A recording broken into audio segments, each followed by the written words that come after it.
Good morning. It is Wednesday, the 15th, Halfway through the month. and yeah, on we go. Senate Agriculture today. We're gonna do some meet and greets with some folks, and we're gonna start the day off the best way we possibly could. We've got Legislative Counsel Michael O'Grady. How are you, sir? Good. Good morning. Morning.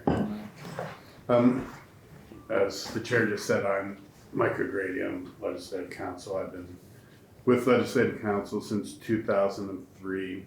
I've been doing ag since about 2006, and I've basically been the sole ag attorney since around 2010.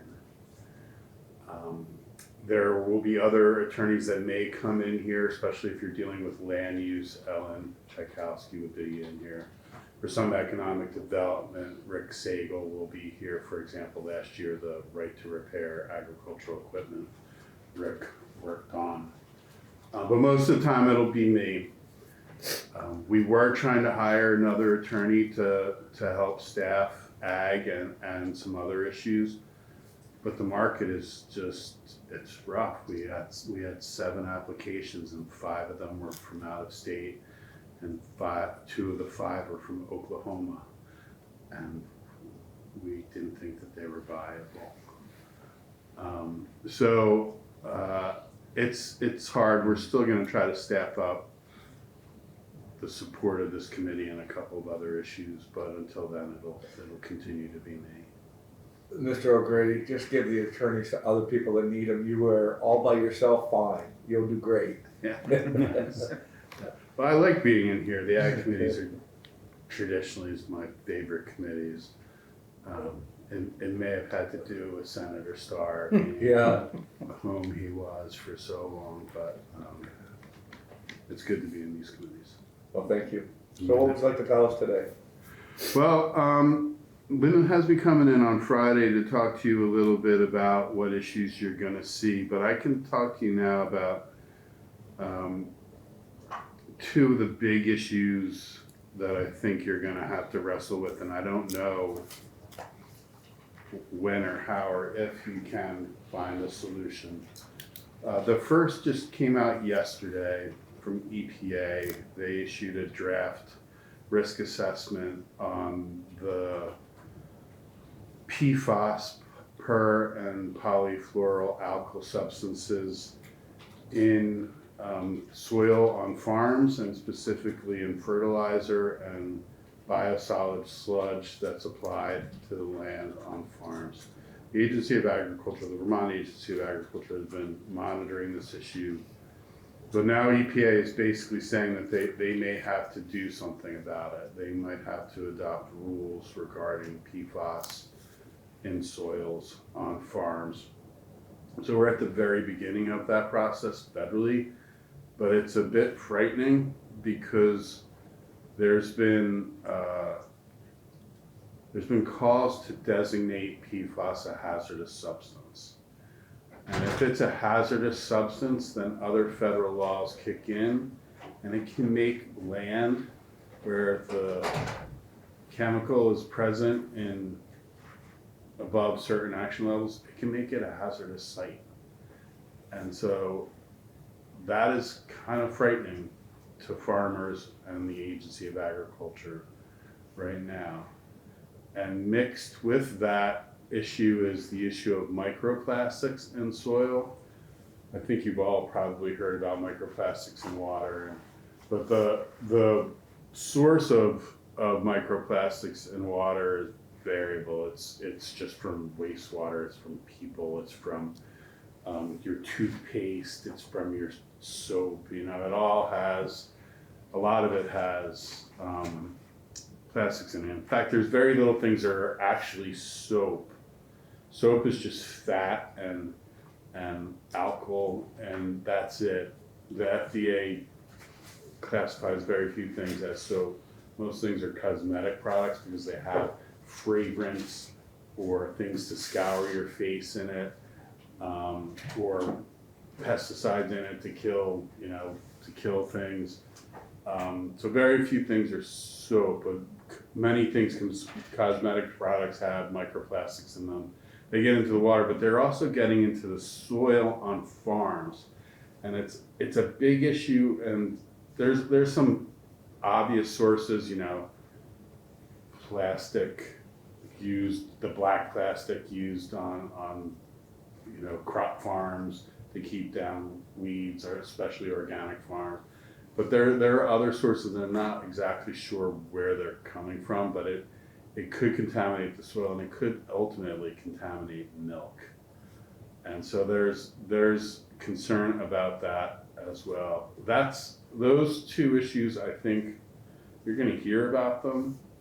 I don't know what you do about them until the EPA comes with some more clear provisions, but. Is that a 50-state initiative as far as what they're doing? So what EPA has been doing over the Biden administration was a 50-state. They actually came out with what they called the PFAS roadmap, and they were gonna look at like every different way to regulate PFAS and water and drinking water and soil. And this draft assessment that came out, or draft impact statement that came out yesterday, I haven't read it yet because I literally just got it in my email this morning. That's part of the whole effort over the past 4 years to regulate PFAS. What happens in the new administration, I can't say, but the presumed head of EPA has said that he intends to continue to regulate PFAS because of its prevalence across the country. So that's the one issue. What's Vermont's, where is Vermont aligned with the EPA as far as the levels of contamination? Because I know we had a little bit of a PCB issue in our area where we were fine for the most part under the EPA's definition of harm, but the state had decided that they were going to do a much more stringent standard. So are we gonna run into that? No, in fact, it happened the opposite. Vermont has been trying to regulate PFAS for almost 10 years, more like 8 years now. And the standards that were set, and they only set them for 5 different specific PFAS, and there are thousands of PFAS. PFAS are basically, it's a carbon atom that's combined with a fluorine atom, and it creates this chain that's really difficult to break down, and that's why it's very useful. It's great on like outdoor wear to repel water, or on your cooking utensils to make it non-stick, but that means it's also very, very difficult to break down. And it doesn't break down in the environment. And what are the health effects of PFAS as far as too much? It's a carcinogen, or presumed to be a carcinogen. EPA has this list of things of like what's a carcinogen and not, and there's different levels of what's a carcinogen. It's also a reproductive disruptor. You've seen down in like Bennington where there has been PFAS contamination, there have been some little cancer hotspots that is presumed to be caused by that. That's presumed, but no definite. No, they don't have enough data to determine whether to make that connection. Can you take a minute and tell us about the sludge as far as that's coming from the wastewater facilities as far as that? And, Yeah. So that's I think what this EPA guidance is going to focus on. Again, I haven't read it yet, but because they do regulate sludge right now, they regulate biosolids, and they allow for application of biosolids as fertilizer if it goes through certain additional treatment. But I think what they're basically going to say is even with that additional treatment, there's still PFAS in those biosolids that's being used as fertilizer. And so they're going to likely come up with new rules for how to use that PFAS, how to use that biosolid fertilizer that still has PFAS in it. So that sludge, there's two sources, or really it's one source. So 60% of the state is on septic. And so everyone needs to have their septic pumped at, whatever interval you do. It's supposed to be done regularly, but nobody ever does it regularly. And so that substance is usually taken to a municipal wastewater treatment plant and processed through the municipal wastewater treatment plant. And then there's when you have the municipal wastewater treatment plant, there is the material that is produced from the processing of waste. And that material, it has different classes. If it's a certain class, it can be taken to land and land applied. And that's how that sludge, that material is dealt with. Then there's this other material, the biosolids that are processed in a way, they're heated, they're treated, that potentially they can be bagged and sold as fertilizer to the public. So there's been testing of all of those products, and they've all have PFAS in it, and now EPA is coming out and confirming that. And so that's a potential issue. With how are you going to get rid of this stuff now? Because there's three ways to get rid of it. You land apply it, which has obvious issues. You take it to the landfill, but it's leaching out of the landfill, PFAS. Or you incinerate it, but PFAS doesn't break down when it's incinerated unless it's incinerated at very high temperatures. So someone has to figure out, hopefully EPA has to figure out how to safely dispose of it. Liquid manure, is that shown any? Because there's a lot of plastics used in farming now. Is that going to become an issue? I would not be surprised if there was microplastic in liquid manure. There might be PFAS in there as well, but probably not at an actionable level. There was a situation in Maine where a farm had been used for land application of biosolids, and cows were grazing on that land, and the milk had actionable levels of PFAS in it. They had to close the farm. In a situation like that, I could see how the manure would also potentially have actionable levels of PFAS in it. And it's been proven to cause cancer, or we just believe it? And this is on EPA. I'm just asking if you know. So it's on the scale. There's several different cancer lists, and like the NIOSH list, the National Institute of Occupational Safety, that is kind of like it's definitely cancer. And the EPA has one where because of the way that chemicals are regulated in the United States, as opposed to other jurisdictions, the U.S. doesn't determine if something causes a disease or is toxic until after it's been used for a while. So they can't make that connection definitively yet, but they believe it does. All right, thank you. Well, we certainly with the mess that PFAS has made in that area, down in your area, I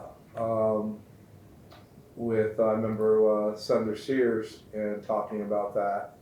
Kind of scary a little bit, with what the levels of were, that where they were showing, and the contaminations of what they were seeing in the wells, and Right. so yeah. And it is everywhere. It is a 50-state problem. It really is, and there have been people at the Agency of Natural Resources that have been trying to do a regional response for things like drinking water and surface water, and it's promising. But really, what you need to do is you need to stop the source. Yeah. And that's means you have to regulate commerce and what's in commercial products, and that's harder than it. And you can regulate it as best you want in Vermont, but it's still gonna cross the border. So the second big issue that I think you're gonna hear about is agricultural water quality. You may have heard that CLF petitioned US EPA in 2022 to de-delegate the state's water permitting authority. And they wanted, the basis of that de-delegation is that the state is not adequately implementing or enforcing the agricultural water quality permit program under the Federal Clean Water Act. So the Federal Clean Water Act, EPA is the primary enforcer, but they can delegate states to do the permitting, and they delegated Vermont in 1974. And there's been a CAFO permit requirement, I'll just say since 2003. And that authority is there at A&R for them to require a CAFO permit for certain farms. Now, EPA can only, and the Clean Water Act delegated entities can only require a permit when there's an actual discharge. It's not like I plan to or I might have, it's an actual discharge. And in Vermont, farms are not allowed to discharge. They're prohibited from discharging, but there are discharges. But A&R has not permitted any of them. They've had the authority for close to 10 to 15 years, and they've never required a farm to get a CAFO permit underneath the delegated Clean Water Act authority. And US EPA says that's a problem and says that the A&R has to fix that. The state has to fix that, or else there's going to have potentially be either ordered corrective action or withdrawal of the entire Clean Water Act permitting program. And so that doesn't just mean withdrawing permitting of farms. It means the state would no longer permit any of the federal permit requirements, which is construction permits, it's industrial wastewater, it's municipal wastewater, it's municipal stormwater, and a couple of other stormwaters. And so that's kind of disconcerting to people that the state potentially could lose its delegation. I will say this, I am not aware of any state that's been delegated that has lost its delegation. The closest any state came was Wisconsin. They kind of thumbed their nose at EPA on an issue, and EPA started the delegation process, and Wisconsin was like, oh yeah, now we're sorry, we'll fix it now. And it took them like 10 years to fix it, but they did, and EPA did not withdraw the delegation. But you should be aware that what's gonna come in front of you is a policy decision. So A&R was required to respond to EPA's basically warning and about them not being in compliance, and to give EPA a proposed corrective action plan. And A&R did that, and they went point by point in response to EPA's letter. EPA said, you're not inspecting the farms. A&R said, we'll inspect the farms. EPA said, you're not looking at the nutrient management plans for farms. A&R said, we'll look at those nutrient management plans. EPA said, you're not permitting those farms that have an actual discharge. A&R said, we'll do that. And they said they'll do it over 4 years, but they won't shift the entire ag water quality program from the Agency of Ag to A&R, because remember, A&R only has authority over actual discharges, and the Agency of Ag regulates just kind of general ag water quality, non-point source. Well, the advocates are gonna say, shift the whole program. So you have A&R saying, no, don't shift the whole program. The Agency of Ag said, no, don't shift the whole program. But then you have the advocates that are gonna say, shift the whole program. And that's your policy decision, and that's probably gonna. Can you spend, I'm sorry. I was just, has that process started with A&R beginning to do what they responded? So they honestly have the authority to do it already. But some of the things that will need to be done are some policy changes, like they're gonna need to have some tweaks to the statute done. And that, like A&R's proposals is just tweaks, and so they'll need authority to do that. And their whole corrective action plan, I think, is 3 to 4 years of how they're gonna come back into compliance with what EPA wants to do. Mr. Chairman, I have a follow-up. Yeah, please. Thank you, Mr. Chair. You said 3 to 4 years. When did that clock start? Or has it started? It will depend on what EPA approves. It really doesn't start until EPA approves. Okay. Now, EPA is probably scared that the advocates are gonna litigate if they approve A&R's plan. But I don't know what the advocates ask for, because EPA can only do what they have authority to do, which is ask for what they ask for, or to withdraw the entire delegation. Are the advocates gonna really ask to withdraw the entire delegation for a subset of farms that have actual discharges? And can we explain what we're talking about discharge? Yeah. Just what's your interpretation? How would you explain discharge to this committee? It's a really great question, because it's really odd when you think about it in terms of farms. So generally, the Federal Clean Water Act prohibits the introduction of a pollutant from a point source into a water of the United States. So a pollutant is pretty much anything. It can be heat, like you draw in water to cool your turbines, and when you discharge it out again, it's hotter than when it was drawn in. That's a pollutant. Sediment, anything that's really added to that water is a pollutant. And a water of the United States is basically the surface waters that are navigable, their tributaries, wetlands that are connected to them on the surface, and a couple of other categories like intrastate lakes and things like that. What is a point source is a ditch, a pipe, a conveyance, like all the things that you would think wastewater or effluent would come out of, until you get to the very end of that definition and it says concentrated animal feeding operation, which is a farm. So a farm is the same as a pipe, except for what's called agricultural stormwater discharge. And that is rain, precipitation that falls on your field and then collects sediment, fertilizer, manure that might be on your field and then runs off into the water.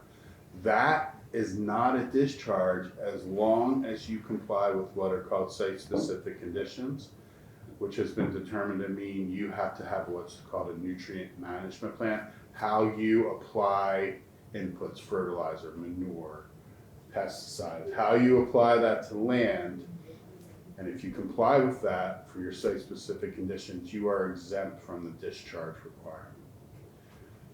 So there's two separate ways that a farm gets in. If they have their production facility where their cows are fed or confined for 45 days or more and there's no vegetation, that's their production facility. If there's a direct discharge from there, just a ditch where stuff from the milk house runs out into the ditch and then runs into water.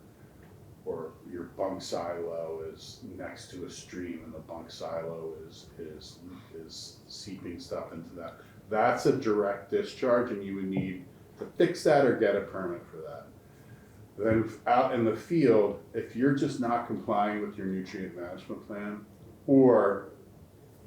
and this is like a discrete incident that might be able to be fixed. There was an incident a few years ago where a person was hired to apply manure on a farm and his equipment broke. And literally the load came out of the honey wagon and went across the land, across his neighbor's land, into the lake. I mean, that was just a discrete incident, but that was a discharge. That was not land applied according to site-specific conditions. And A&R enforced against that, but they didn't require a CAFO permit because, like, how do you that was just a one-time equipment failure. But that's the kind of policy decision you're gonna be in when you talk to the agency, the larger Petros or water quality person. They'll probably have a recommendation for you on what they think should be done.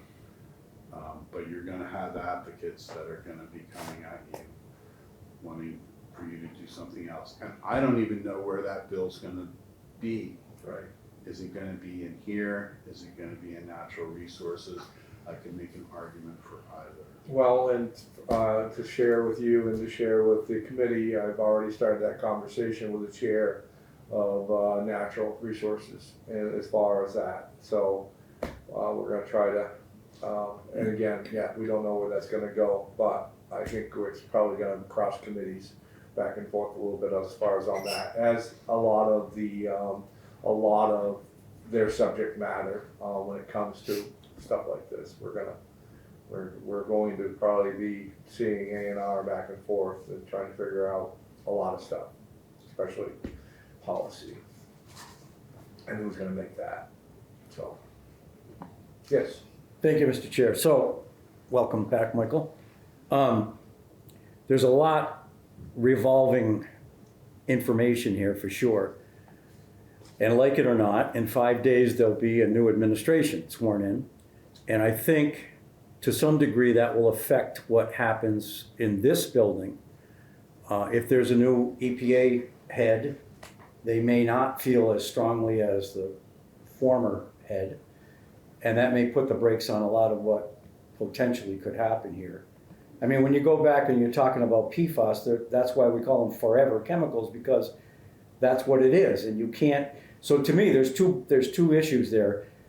You can't hope to introduce more of that substance into the environment, but you also have to take care of the legacy situation first, to me.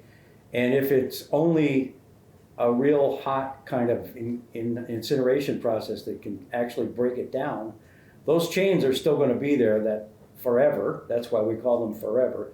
So to me, there's two different issues there. There's the introduction of new and what's already in there. And I'm not sure how we're going to tread there. The farm situation, I always thought we were actually making progress, and I'm assuming they're taking Lake Champlain as their focal point for whether or not we're getting the clean water where we need it to get.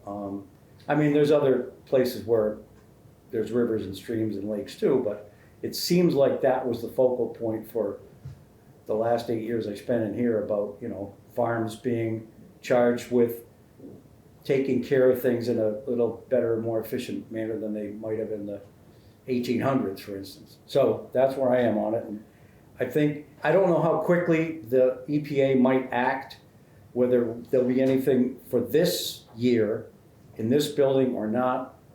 Knowing the advocates in the state, my guess is they'll be asking for something, but I don't know whether, if the federal law trumps it.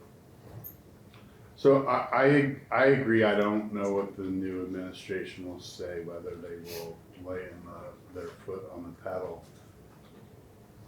But if they lighten their foot on the pedal, then the advocates will probably step on the pedal. Mm-hmm.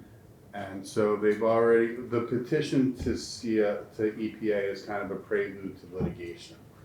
It's because under the Federal Clean Water Act, there's citizen suit authority, and citizens can sue someone who's alleged to be polluting, but they can also sue EPA for failure to implement a discretionary requirement.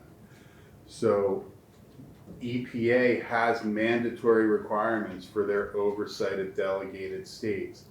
And so what an advocate could say is that EPA, you are failing to implement your mandatory duties. And that has nothing to do with the new administration's position or not. It's about what has happened. And so that, I don't know if the new administration and their perspective will change that dynamic. Okay. And I think you know what you know, and you didn't know what you knew. And you know, the problem that we have, in Bennington, we didn't know until it was there. But now we know what PFAS is, and we know the harm that can create and can cause. So again, as we look at all of this, we just gotta make sure that we don't slough out on our duties, and make something that we're very well aware of worse. And, so, yeah, it'll be very interesting. So I do have to go to House Ag, but I'm Yeah. gonna be back in here on Friday, I think at 9:30, if you wanna talk about this stuff first. Thank you. Thanks. Thank you, Mike. We have the best right here. So Thanks. thank you very much. Have a good day. So, yes. You as well. Very interesting discussion. Very, very interesting discussion. So, so now we have, Miss Jackie Folsom, for Vermont Fairs and Field Days Association, one of her hats. Welcome, how are you? Thank you. I'm well. How are you, Senator? I'm doing well, thank you very much. Glad to have you here this morning. Thank you. Glad to be back. It's going to be a little lighter conversation than the last one. I got a reimagining of everything I'm going to be doing with my other hat going through the session. So I'm also president of Vermont Farm Bureau, so you'll see me in here later. So thank you very much for the time today. I'm glad I could come in. My name is Jackie Folsom, and I am the lobbyist and the secretary for the Vermont Fairs and Field Days Association. So we just wanted to, the Senator asked me to come in and say hi and give you a little bit of an overview of all the fairs in the state. We will be coming in for Legislative Day on February 19th, and that is when I bring in my fair people. Actually, they're good people, they're good fair people. And they will be coming in and sharing with you all some of the things that are going on their fairs, what they're doing with some of the grants that are given out by the state, and some of the challenges that they are facing, and I will talk about a couple of them here today. A couple of you already know what we're dealing with.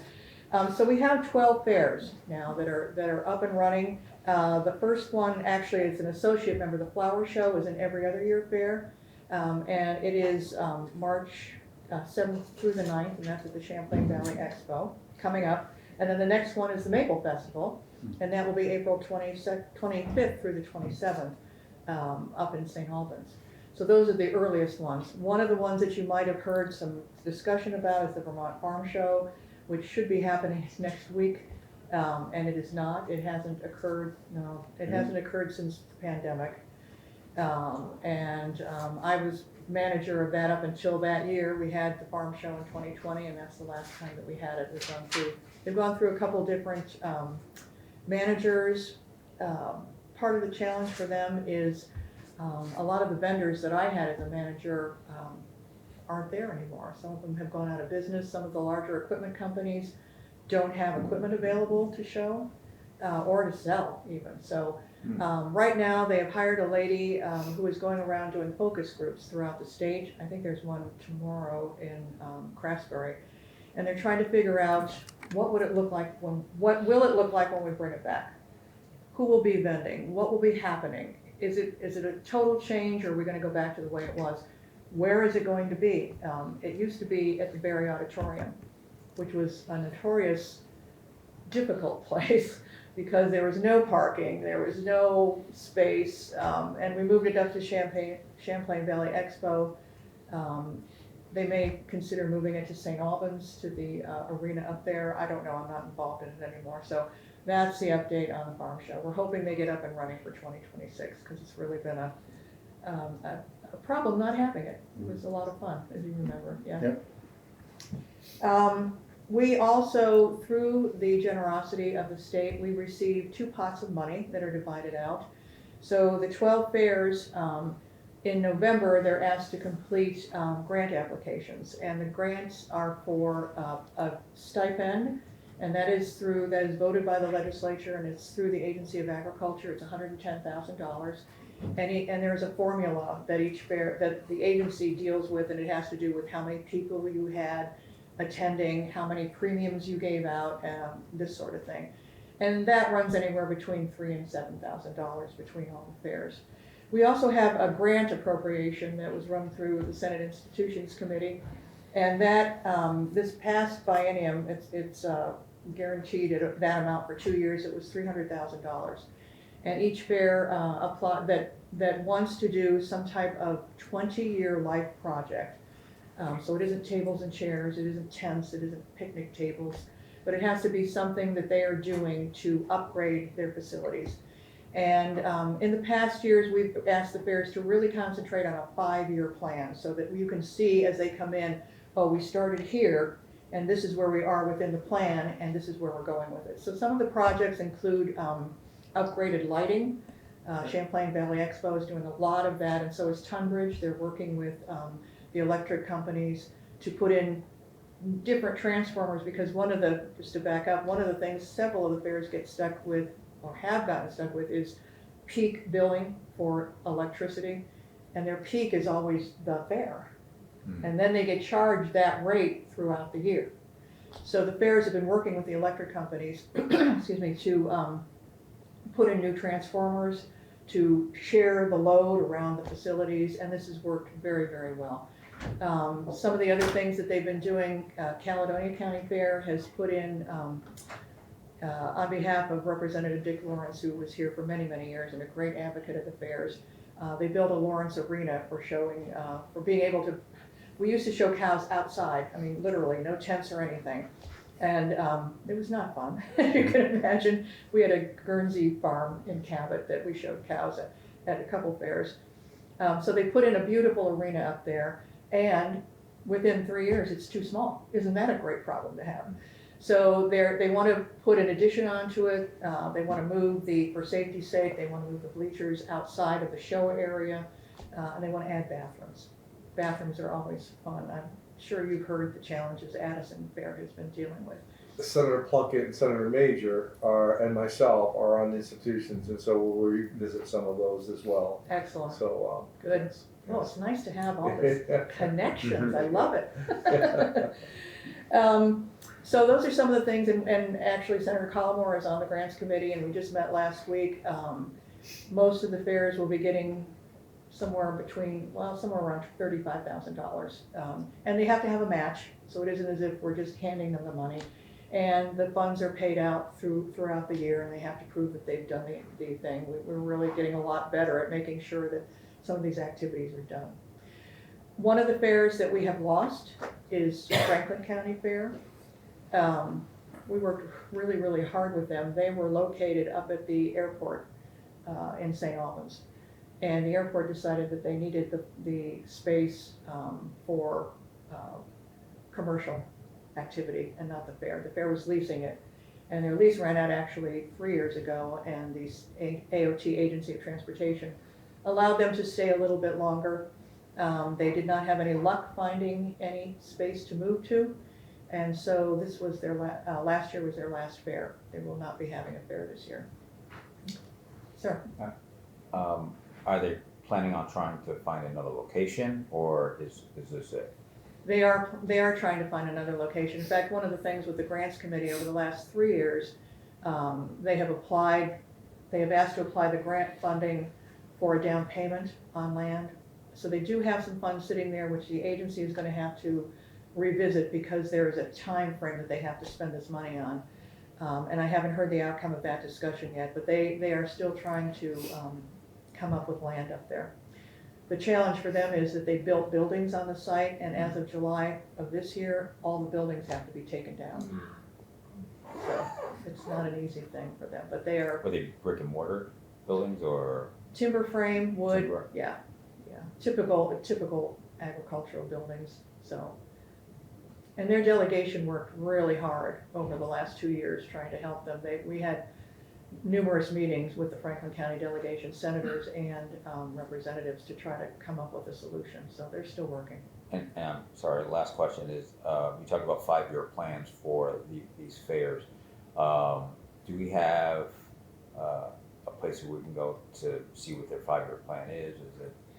When they come in, they'll be telling you about them. Okay. Normally they'll even bring in pictures of what they've done, and you Okay. can ask them. They would be more able to answer what they've been doing than I can remember off the top of my head. But those are questions that you can ask them on the 19th. We asked them to come into, so we will be coming into Senate and House Ag. We go to Senate institutions, House Corrections and Institutions, and the Appropriations Committees. And occasionally we try to get into economic development just because we are a driver. We do bring in some economic information regarding how much the fairs have put into the community, how much taxes they pay through their carnies and that sort of thing. So we try to bring in a little more information. And I'm sorry that out of this group, there's, 2 of you that don't have fairs. It makes it awfully hard. I know Windsor had one a long time ago down in Springfield, and that went away due to lack of volunteers, and they didn't own their property. That was another issue, so.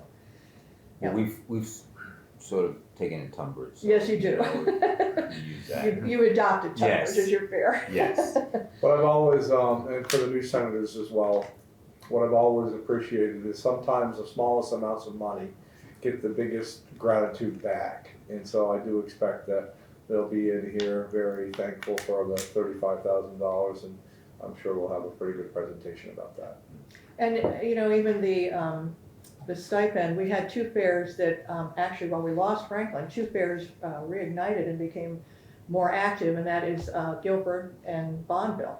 And Bonneville, if you haven't been down there, that is a sweet little fair right in the middle of nowhere. I mean, it took me 3 hours to get down there last year, and then it rained, so that was not a good experience. But they are working with us, and Guilford last year, Representative Sarah Coffey, who's no longer here, she worked with them to apply for the stipend and the grant, which they hadn't for a long time. There is a rule in statute that to be able to apply for the grant or the stipend, you have to have a 3-day, 8-hour-a-day fair, and you have to have contests.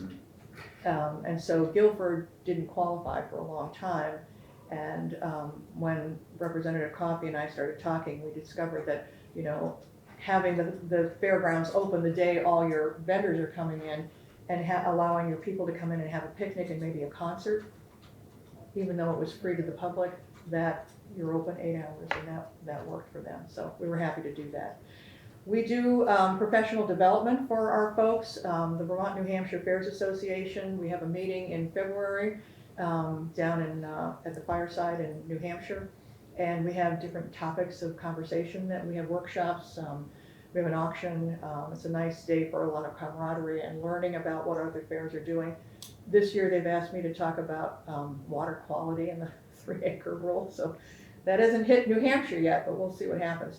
Speaking of that, we have a couple things that curiously you think fairs are wonderful and they don't get hit with anything, and that they're just great to go to and educate and advocate for agriculture and forestry. I don't know how much your newer senators know about the infamous 3-acre rule that came down a couple of years ago. It came down from the EPA, so it's a federal rule, but it was tweaked here in the building, and it requires anyone who has more than 3 acres to have an engineering plan and put up a treatment plant on site. Originally, it's my opinion that they were looking at the Walmarts and the apartments and the bigger stores, but guess what? It caught 4 fairs. 4 fairs have more than 3 acres of impervious surfaces, and they are Champlain Valley Expo, Addison, Rutland, and Orleans. So a lot of people in here are affected by that. The challenge with this is that although the state is saying, oh, there's a lot of money to help, there really isn't. Of the 2 fairs, the Champlain Valley and Addison, they are shovel ready. They've spent about $50,000 to get an engineer in there to do their plans. $30,000 of that was reimbursed by the state. Now they're looking at over $500,000 of putting in a treatment plant for the wastewater off of their impervious surfaces. Now the tweak that the state added was that gravel becomes an impervious surface. So if you look at fairs and their parking lots or their walkways, that's where they caught a lot of them. Rutland Vermont State Fair has a specific problem in that they are in a wetlands and they take all the drainage from Route 7. and the surrounding area. They have been told that there are only 3 spots for their treatment plants, and they are under all spots that make money for them. The parking area, the amusement ride area, and the dairy barn. On top of that, because they can't put in one big treatment plant, they have been told that an estimate for a mitigation fee is over $800,000. Just write me a check to the state. You know, we can't raise our admission fees that much. And on top of that, what I just learned from their president the other day is because of the challenges with the brook that runs through the fair, it is an impaired water. And so the fair is now required not only to put in 1 or 2 treatment areas, pay the mitigation fee, now they have to put in a 24-hour holding tank for the water they treat before it can go into the brook. There's no way that fair can do that. And Orleans, I just got the information from Sheila Martin, and they're looking at that. So through the generosity of the Senate Institutions Committee and the legislature, which voted it through, and I'd like to thank Senator Ingalls and Senator Collmore, they were able to find $2 million to help these fairs last year from ARPA funds. The challenge that we're having is that the MOU between the A&R, which had the funds, and the Agency of Ag, which is supposed to be doling out the funds, wasn't signed till October. And I have been on several calls with the Agency of Agriculture. We thought we had a deal to fund Addison and Champlain Valley $500,000 so that they could get, because they are shovel ready, they can get going on their project. And this will not cover all of the project, but it is a great help. We just heard back from the agency that plan was not approved. I was not privy as to why it was not approved. And in fact, one of the fairs was kind of told, just go ahead and start your project and we'll figure it out, which I have told them not to do. Not gonna do it. We're not gonna get in the hole for this. So we have had discussions. We may ask for assistance to go to the governor and talk with him about what's going on and see what can happen. I mean, we were in here last year, we were trying to figure out if the fairs could get credit because they own a lot of property. Can't we get credit for absorbing all that water, from keeping it from running anywhere else? And we were told no. You know, we've tried other ways to figure this out, but it's just not gonna work. So we're still working on that, and they will be telling you about it, but I do want to say we probably are going to ask to go to the governor and have a conversation. The other thing that just came up, oddly enough, oh, sorry. Just for the committee's part, we could spend about 4 hours on this impervious surface. We really, really could. And it's been said, and everybody ducks when it's said, but it's been said more than once from very many more people, that the 3-acre rule unfairly captured the fairs up, swooped them up into that, and that it wasn't really thought of that was going to be a consequence of that rule. And so that's why we worked very hard to that, and it's just, you know, once these fairs are gone, they're gone. I'd like to think that Franklin is going to rebound back, and but, you know, once you lose your volunteers, as you've said on other fairs, it's what happens. So that's why we have fought very hard to keep these fairs viable. And that's why we worked very hard on that 3-acre rule. And I want to also throw in that not only was it Senate Institutions and myself and Senator Collmore, but Senator Starr went in with us with former Senator Chris Bray, and met with A&R, and we were able to get that compromise in that. And that money was the ARPA funds, but it came from A&R. They're the ones that released that money. So it'd be nice to, and I think that money needs to be spent by the September of 2026. Yes, that's what they told me. And so it's very important that we hold that, to move that along, because we don't want to lose that $2 million for those 4 fairs that are in desperate need of that monies. So, yep. Yeah, and just for the benefit of the 3 senators that weren't here last year, as is true so often with government, this gets to be pretty complicated. Jackie Folsom was correct that it was an EPA directive that began this whole process. The fact of the matter is that they said to Vermont, you figure out how you're gonna do this and get back to us, and then we'll either approve it or not approve it. And they did what they're supposed to do, and they were approved. Beyond that, it's a state situation and decision that was made about the impact fees if you can't mitigate the stormwater runoff. So we can change that, but that makes it also that we have to go back to the EPA and say, you know what, we gotta change what we thought we could do, and they have the ability to say, sorry, you told us you're gonna do this, you gotta do it. But I think, as Senator Ingalls mentioned, it was never envisioned that this would include fairs.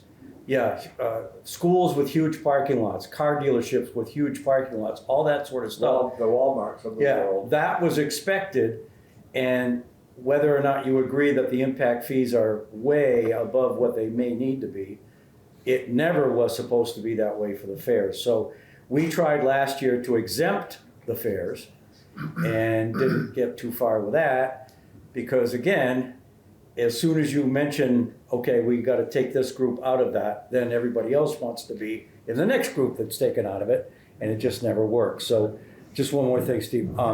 So I agree also with Senator Ingalls that I'm distressed to hear that that $2 million is literally sitting there waiting to be spent, and we need to figure out, and there's been tension, let's be very frank about the Agency of Natural Resources and the Agency of Agriculture. Between those two agencies, they don't always see eye to eye. They don't cooperate 100% a lot of the time, unfortunately. So we need to get that agreement, that MOU finished and done, and we need to release that money.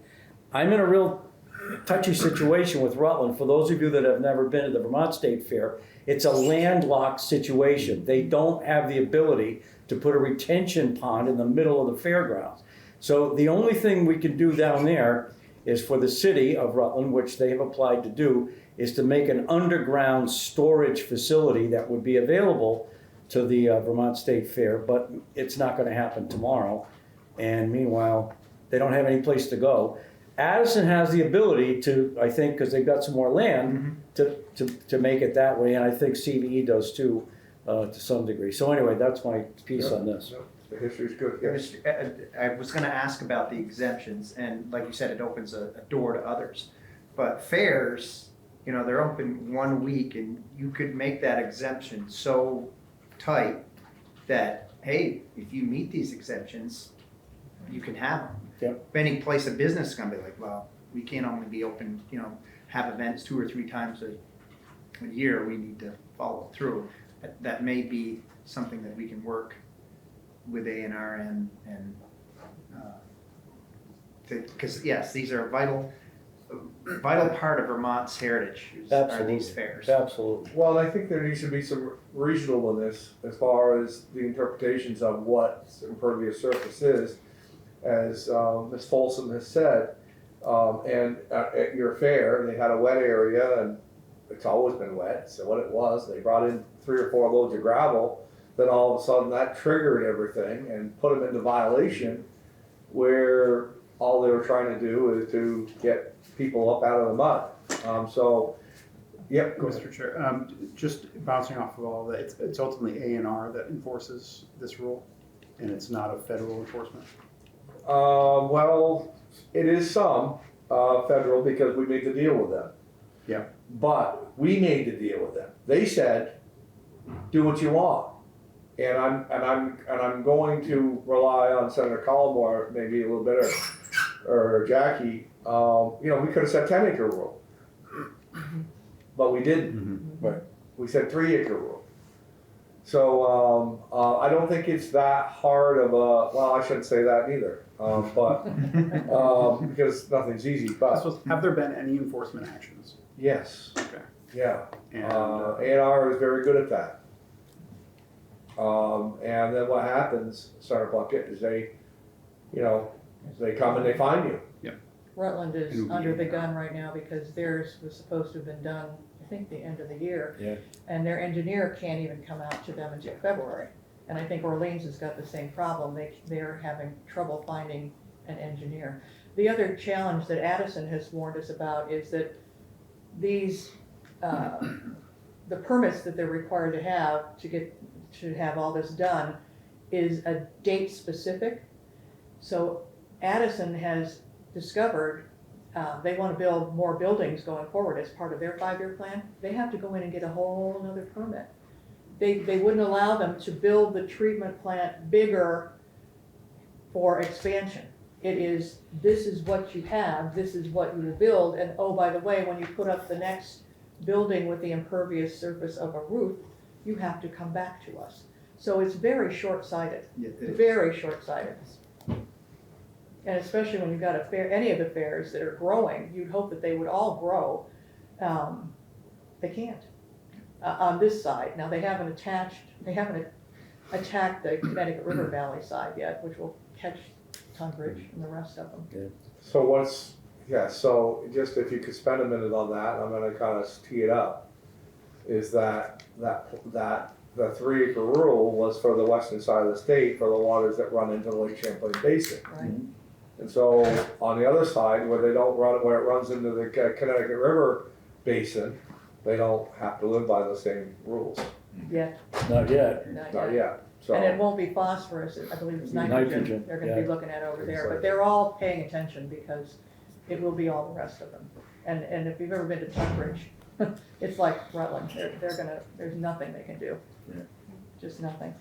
The other issue that has come up, which you might think is kind of odd, but we have a recycling law in Vermont. And when that was put into place, I don't know, 10 or 15 years ago, we worked with the solid waste districts because if you've been to a fair, do you recycle? No, you walk by the closest garbage can and throw whatever you've got in your hand in that can. So the first year this came out, we asked one of the solid waste districts to work with one of the fairs, and they actually worked with Addison. And we had recycling police over there from the solid waste district, and I think they were there for 3 or 4 hours, and they went, "This is impossible. It's just impossible. You can't, even if you've got cardboard, garbage, paper, whatever, nothing goes where it needs to go because that's not what you pay attention to. It's not that the fairs don't try. They all have recycling bins around their fairgrounds. We thought we were okay, but the Chittenden Solid Waste District was at the Champlain Valley Expo this year, and they fined the fair for not recycling.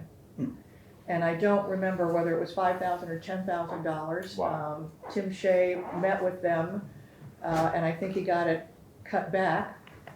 But again, we're asking, what are you doing at other places? Do you go to Walmart or do you go to McDonald's? I mean, I've been to McDonald's, they don't recycle.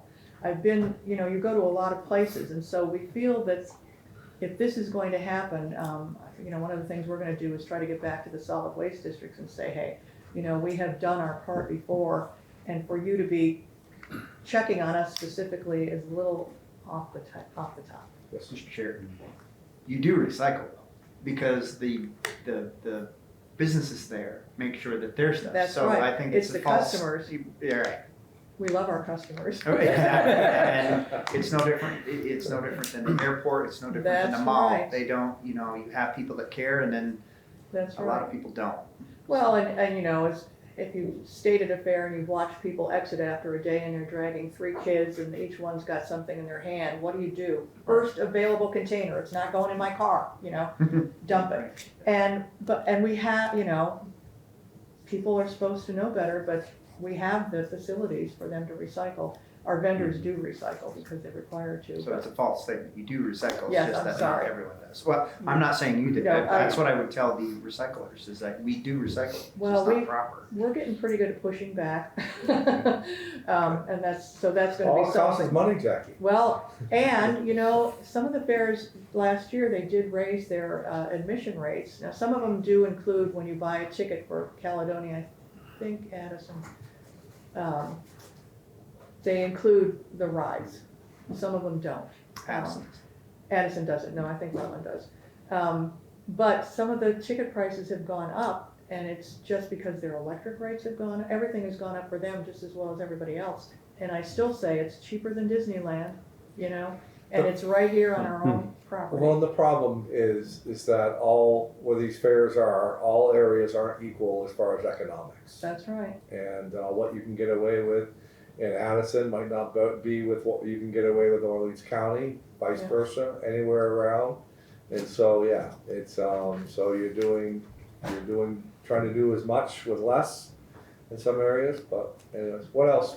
And we're all delightfully different. And the last thing I'll say to the new members is that one of the things we do to thank you for helping us in voting for our stipend and our capital grants is that at the end of your session, we will be giving you fair passes so that you can go to any fair in New Hampshire or Vermont. And I hope you see them all and go out of your own district. Please go somewhere besides Tunbridge. But they're all wonderful and they're all very different and they all have excellent things to see and they're all really a promotion of agriculture in the state and I'm very proud to be working for them and you'll meet a good many of them in February. So thank you for your time. I really appreciate you listening to me. Thanks for Jackie. coming in very much, Sure. and we'll be seeing you some more. Thank you. 11:15, I'll be back. Okay. Now we're going to switch and we're going to talk with the Vermont Food Bank folks and is John? Mr. Chair, Or, yeah. okay to step out for a Yes, minute? please, yeah. Yes, I would like to join you. I'm gonna queue up the Zoom so you can have slides. And then, Mr. Chair, should I?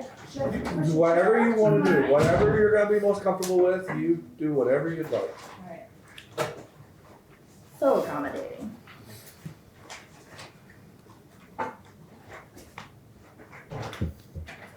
Here are your co-hosts. Hmm? Your co-hosts now, so you can Oh, drive the presentation. very exciting. Well, welcome. Thank you. Thank you for the opportunity. Well, glad to have you here.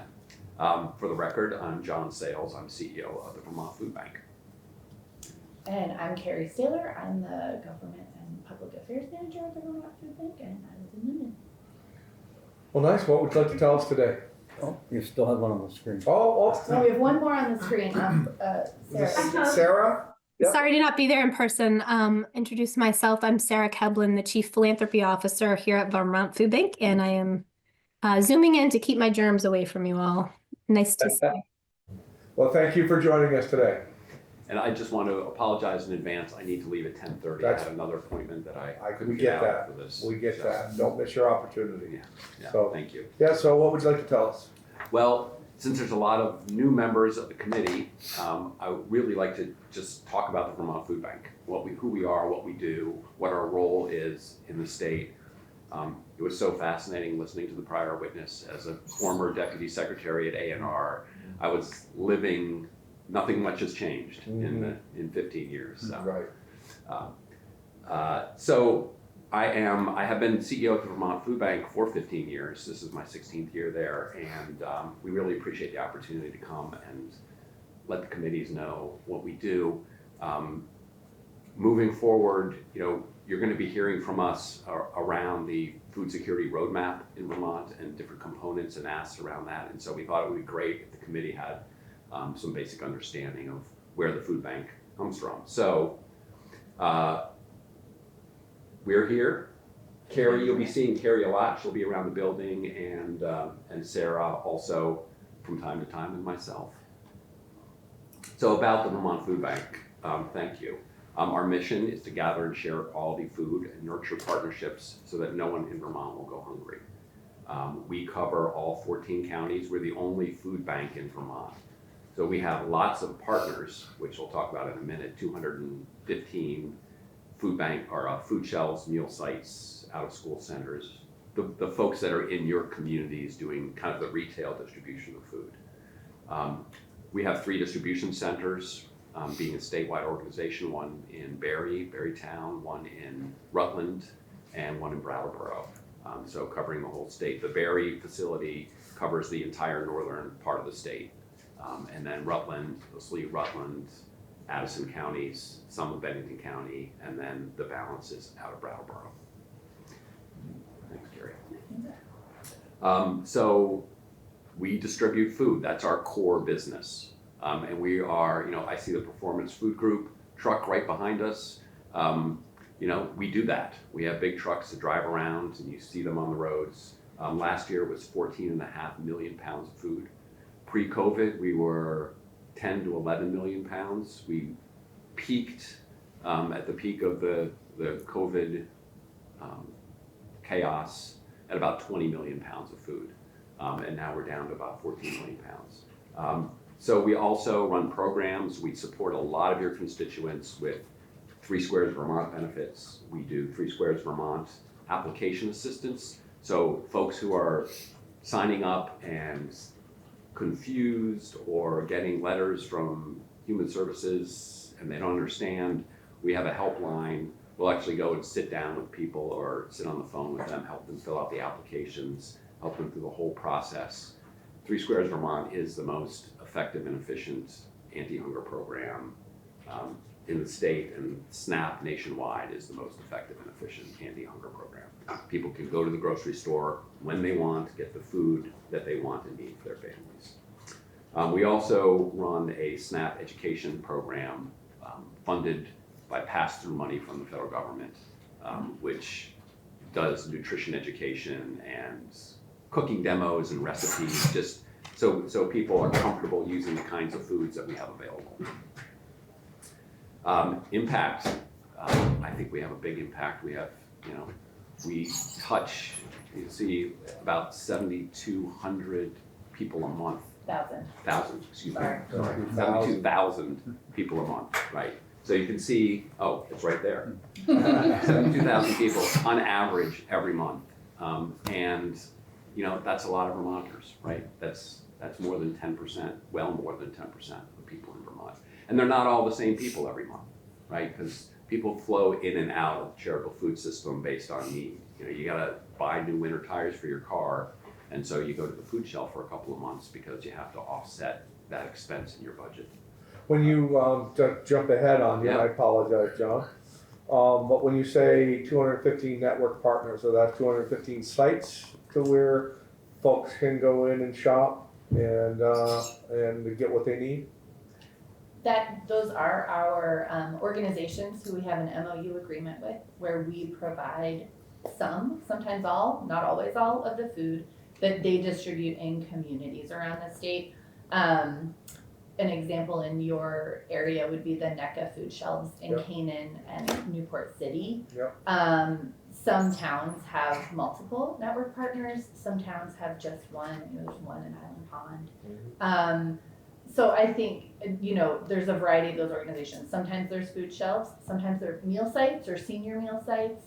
Some of them offer prepared food, some of them offer grocery foods on a varying schedule. And those are independent organizations, nonprofits who operate that in their community, and we work hand in hand. The number really varies, 215 to 220 at any time, depending on who has the capacity to do that work in those home communities. It's the senior centers and senior meal sites, also parent-child centers, places that serve people with low incomes that also do food, generally are partners with Vermont Food Bank. That does not include some of our hospital and school partners. There are sort of a varying group of organizations that we work with that are not necessarily considered network partners. It's kind of getting the weeds a little bit, but there is another sort of broader group of organizations. And we'll talk about the Veggie Van Go distributions. Those are in the partnerships with schools and hospitals. So it says 299 farms supported there. We obviously get donations from a lot of farms because you'll see more than half of our food is donated. We also purchase a lot, and you'll see also how much we purchase from local farms and how much that's grown in the last few years. So you can see here a map. The brighter blue are multiple. The yellow dots are more than 10 sites in that little area. So you can see our partners are all over the state. There is, I would guarantee you, there is at least one network partner of the food bank in your district, probably more. Okay. So where does our food come from? These are basically the basic 3 buckets, right? federal food. We run 2 federal programs. The state technically is the designee for those programs, and the state subcontracts with the food bank to run those programs. We'll talk about them a little bit more. CSFP is for people over 60 who are income eligible, less than 130% of the federal poverty line. And TFAP is basically USDA commodities, shelf stable, mostly some frozen, that goes to food shelves and gets distributed. Donated foods, local farms, we also glean at some farms. Any kind of company that is a large-scale food manufacturer or distributor in Vermont is likely a donor at some time to the Vermont Food Bank. Performance Food Group, Cabot has been a regular donor for over 20 years. We're right across the street from Vermont Creamery and our distribution center in Barrie. We're right next to the CNS distribution center in Brattleboro. So all those organizations are donors to Vermont. How's that going to affect you with their closing down there, right? Well, CNS they're doing a reduction in force. I think it's 30 or so people. That facility will still be open. Okay. And anyway, CNS would continue to be a partner. If they moved their distribution center across the river, they would still be a partner and donate to us. Okay. We have a larger partnership with them. Yeah. And then we purchase foods. We purchase from Vermont Farms, as you'll see. We purchase from local organizations. We purchase through Feeding America. So we're part of a national network of 200 food banks, which is called Feeding America. We also get donated food. Feeding America manages national relationships with the big dogs like Cargill and Tyson and Nestle. And so we actually have a system of being able to get national donations, General Mills, truckloads of things. As a smaller food bank, it's harder for us to connect with that, but we are able to get national donations. And then the food, where does it go? So as I said, the CSFP foods go to people over 60 or income eligible. Our network partners, which are the food shelves and meal sites, they distribute the federal food and actually all the foods, federal food, donated food, purchased food. Some of our partners, we do purchase food. We have a co-op program. So the food bank purchases by the truckload, and say NECA can purchase from us by the case, and we'll deliver that. So it reduces the cost to them. Sometimes you can get the lost leader deals at the grocery store, and it's cheaper than what you get from the food bank, but we want to be there, and we're always there for the staples that folks want and need. And then we talked about, or I hadn't talked about Veggie Van Go. So Veggie Van Go's are outdoor local food produce distributions. We do 2 every week in Rutland at the mall and I think at the schools. Yeah, they're direct distribution. Direct distributions, and they're all fresh food. So it's all produce and dairy and sometimes eggs. And we do about 30 of those around the state. They're either once a month or twice a month, depending on whether the partnership is with a hospital or a school. And then SASH, you all might be familiar with the SASH program, Supported Services at Home. It's a Medicare program that supports low-income people. We have a partnership with, I think, about 40 SASH sites. 45, yeah. 45, where we distribute kind of bulk fresh foods, and then the SASH coordinator at that site, it's usually a low-income living situation, will then distribute that up and help people cook that food, just getting fresh food to people with very low incomes. And then our youth programs, one of which is Backpack, partnering with schools. The Backpack program in particular is a little package of food that gets tucked into some kids' backpacks. We do about 1,400 a week during the school year so that they have a little extra food at home over the weekend. We work a lot with the federal government. They're the big dog, our big partner. So I talked about TFAP, which is the USDA commodities, and CSFP. All that food comes at no charge from the federal government, from USDA, delivered to our distribution centers, and then we redistribute that. How do they know what to bring? So we order it. Oh, yeah. So there's a set menu. So for instance, CSFP, because it's people over 60, they want certain nutritional requirements for older folks. So there's a set number of items that we have to distribute. We put them in a box, and there's set categories. We can order different things based on what's available.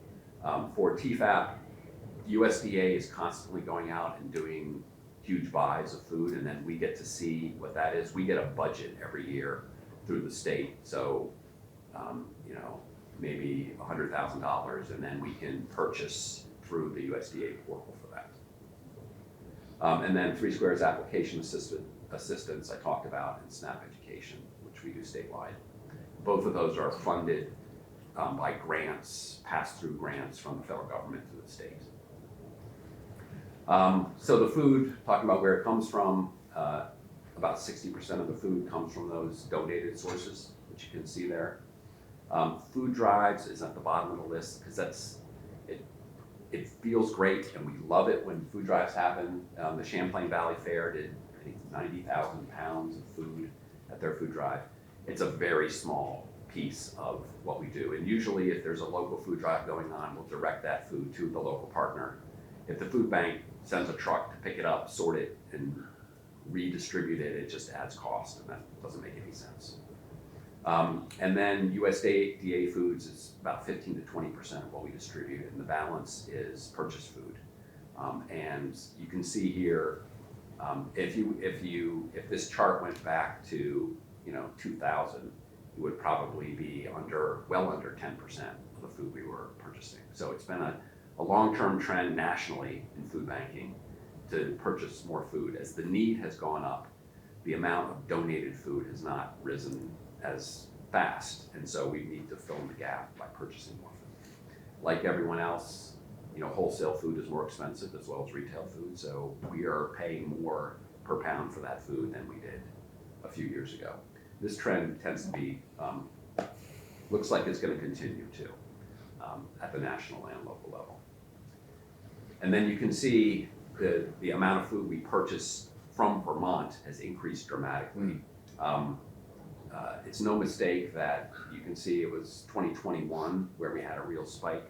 That was when the CARES Act and ARPA money was flowing through. We were coming to the legislature and tapping into some of that funding.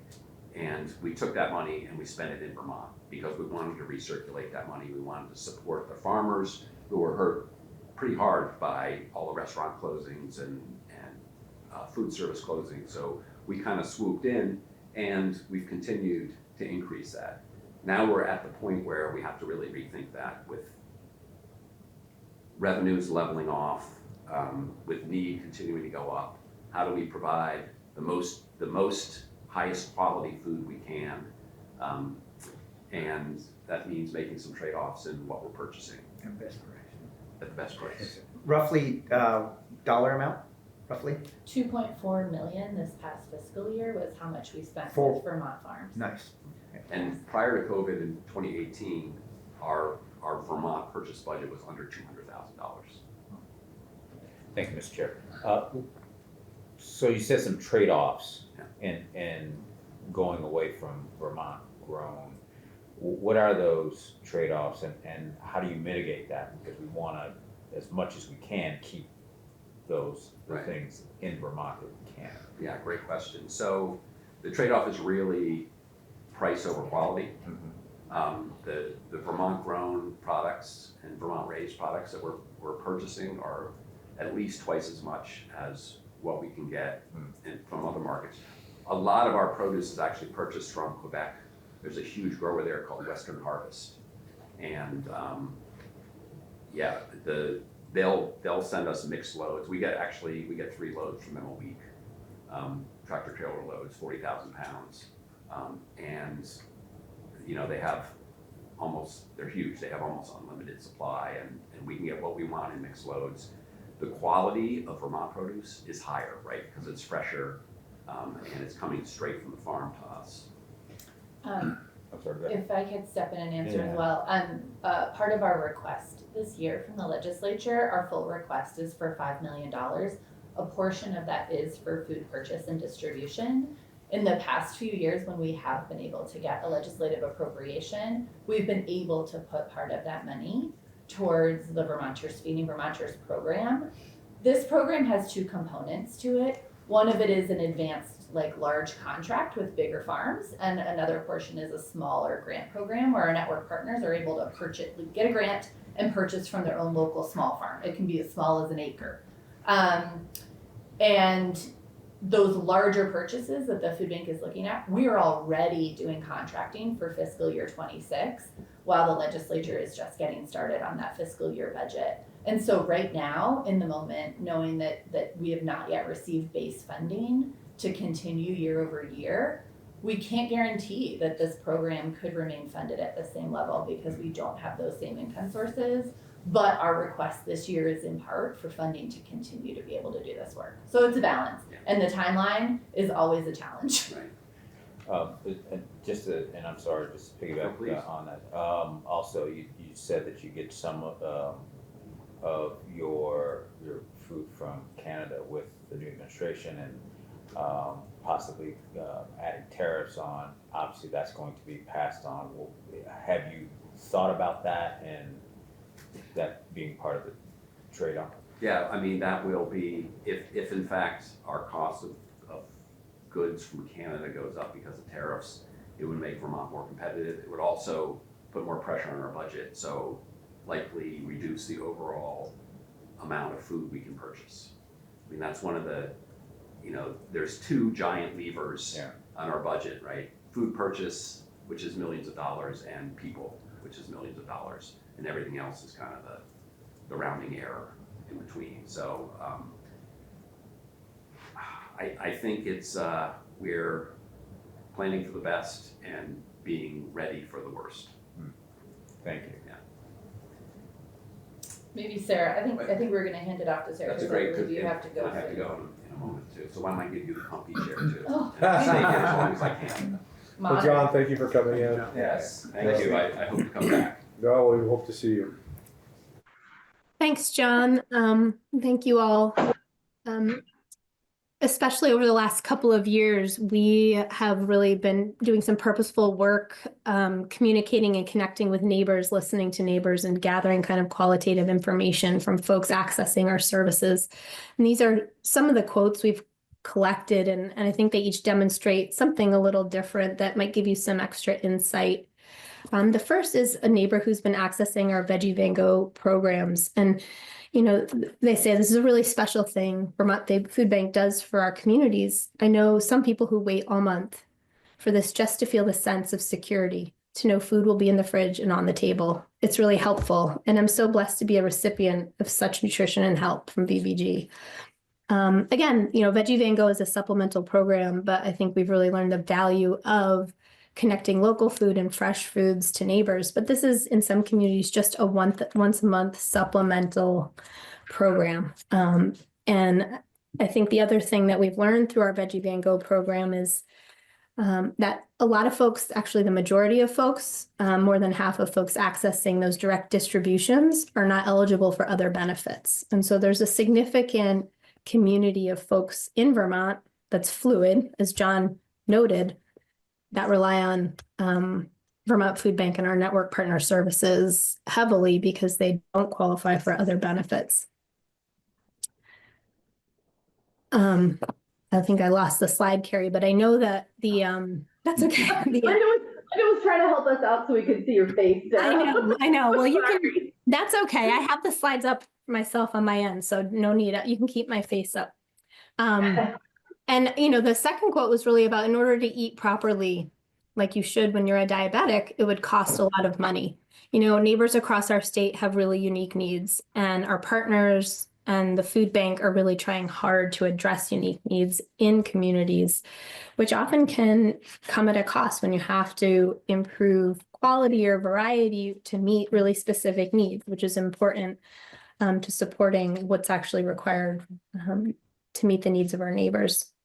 And the last quote is really, it's from one of our food shelves, the Pittsburgh food shelf. And I think, our food shelves are seeing an increase in need. They're seeing more folks coming in and really reflecting to us that I think folks are more comfortable asking for help, but there's also just increased need. More folks living paycheck to paycheck as costs increase for everyone over the last few years.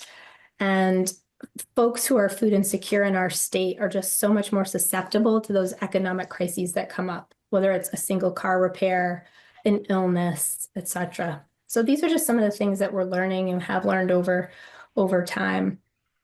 And the next slide was really about Slides aren't showing. I'm gonna come back, Sarah. I'm sticking the slideshow back on. Hang on one second.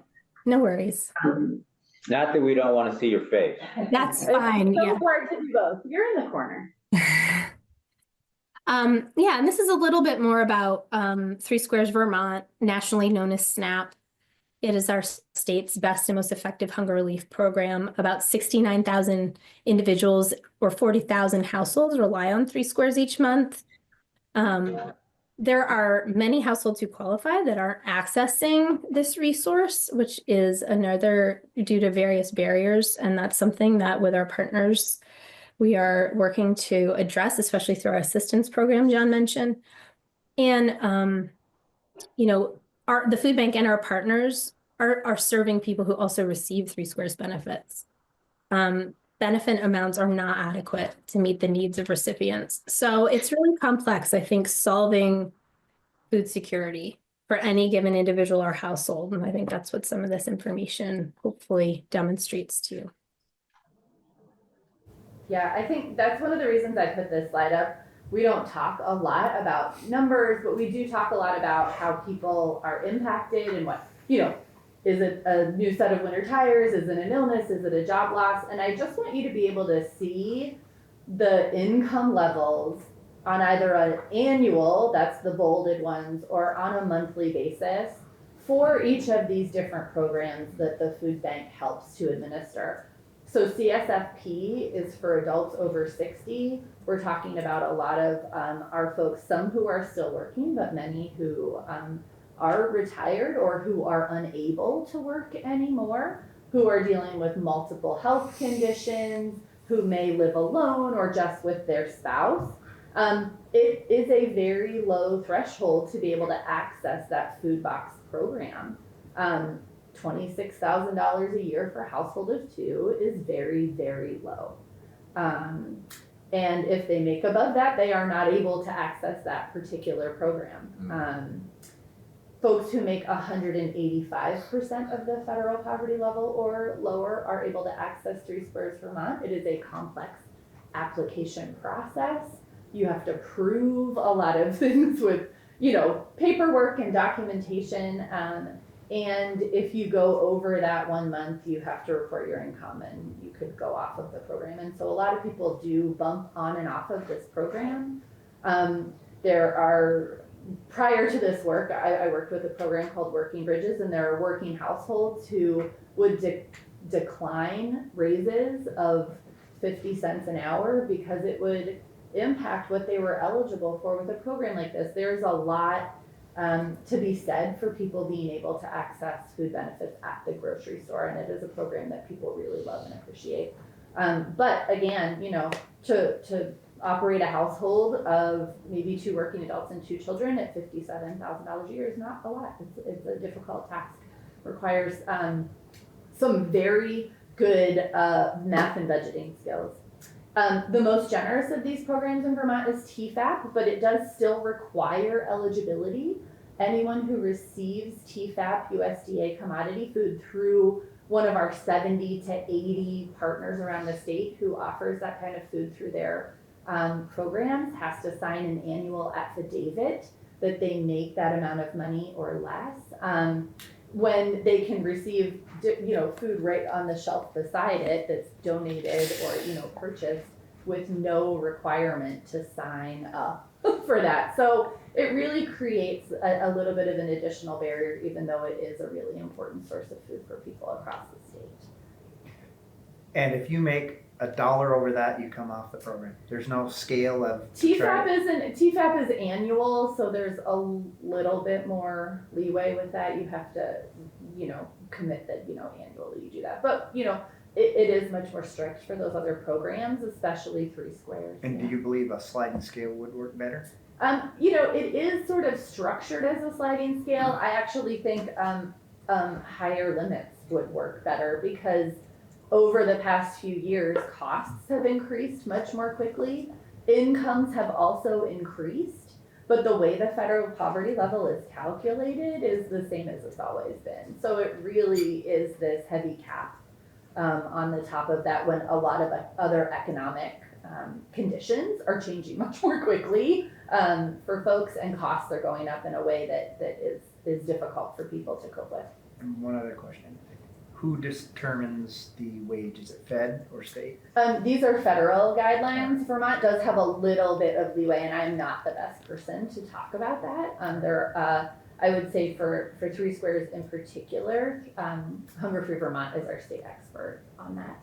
And Honor Horton is here in the room with us today, just visiting, but I would recommend those questions for them. CSFP is, that's the limit. It's a federal limit for that program. And TFAP actually was a Vermont choice. There's a range that the federal government offers, and Vermont chose the upper part of that range to make sure that the most people could get that food, and that was done in collaboration with the state of Vermont. Okay, so we're gonna move on to a little bit of a section. This is more about, that was about pounds and trucks and moving food around and organizational effort. This is a little bit more about the experience people are having with hunger and food security in Vermont. And I want to take you back in time a little bit. I know a few of you are new, and apologies, Senator Collmore, you've probably heard this a few times at this point. But prior to the pandemic, Vermont it was starting to get into better shape. We had a peak in food insecurity during the Great Recession in 2008, 2009, 2010.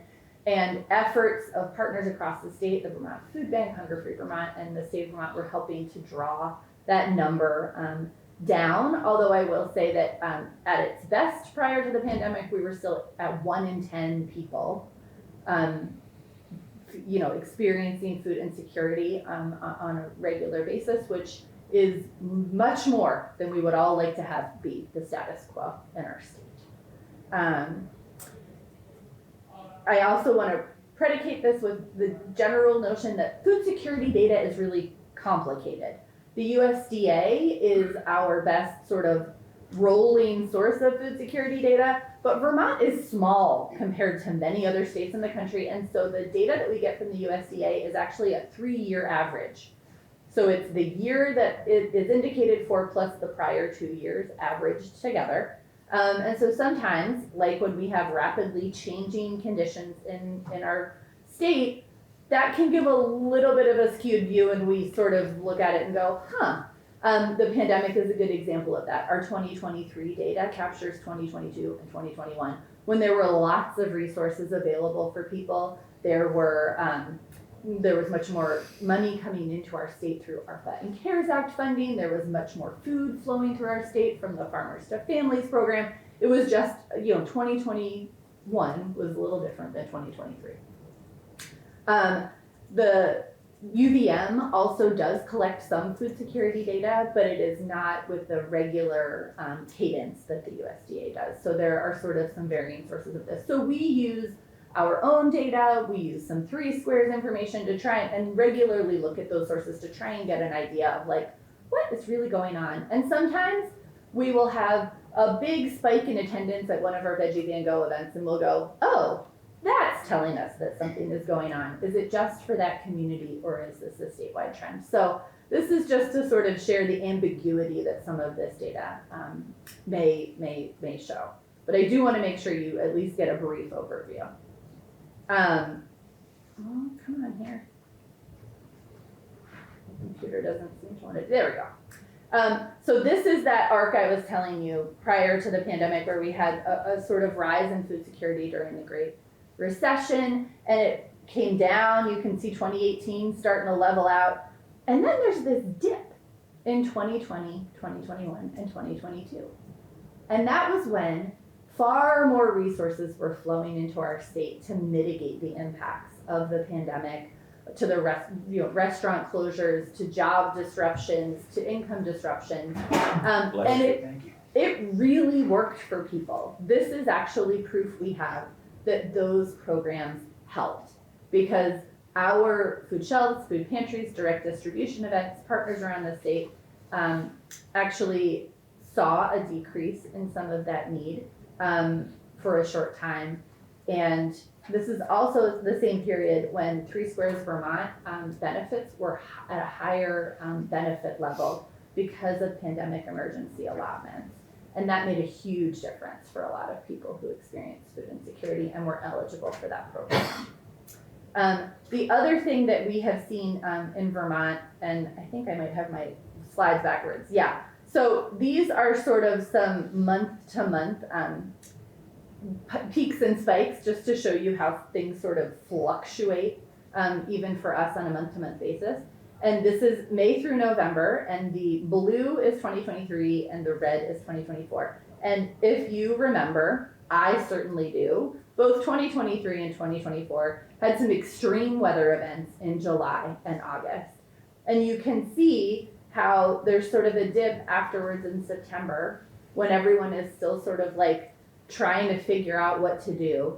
And then it goes back up in October, and we have a peak of people coming to receive services and receive food, because it's very expensive to experience a flood, especially if your road is gone, your driveway is damaged, and you have to hire someone to fix it, or just your regular life is disrupted, or unfortunately for many people, your home is impacted. And that, I kind of went the wrong direction here, but what we have noticed is that there is a very long tail from these flood disasters and weather emergencies in general. And it isn't just the direct impact to folks and the direct impacts to our farming community where food is not available. It is sort of a long impact on our food system at large and on people's ability to access food. And there are sort of generally some systematic challenges on our food system. I'm sure that you'll get to know this more as you continue with this committee and your lens of agriculture.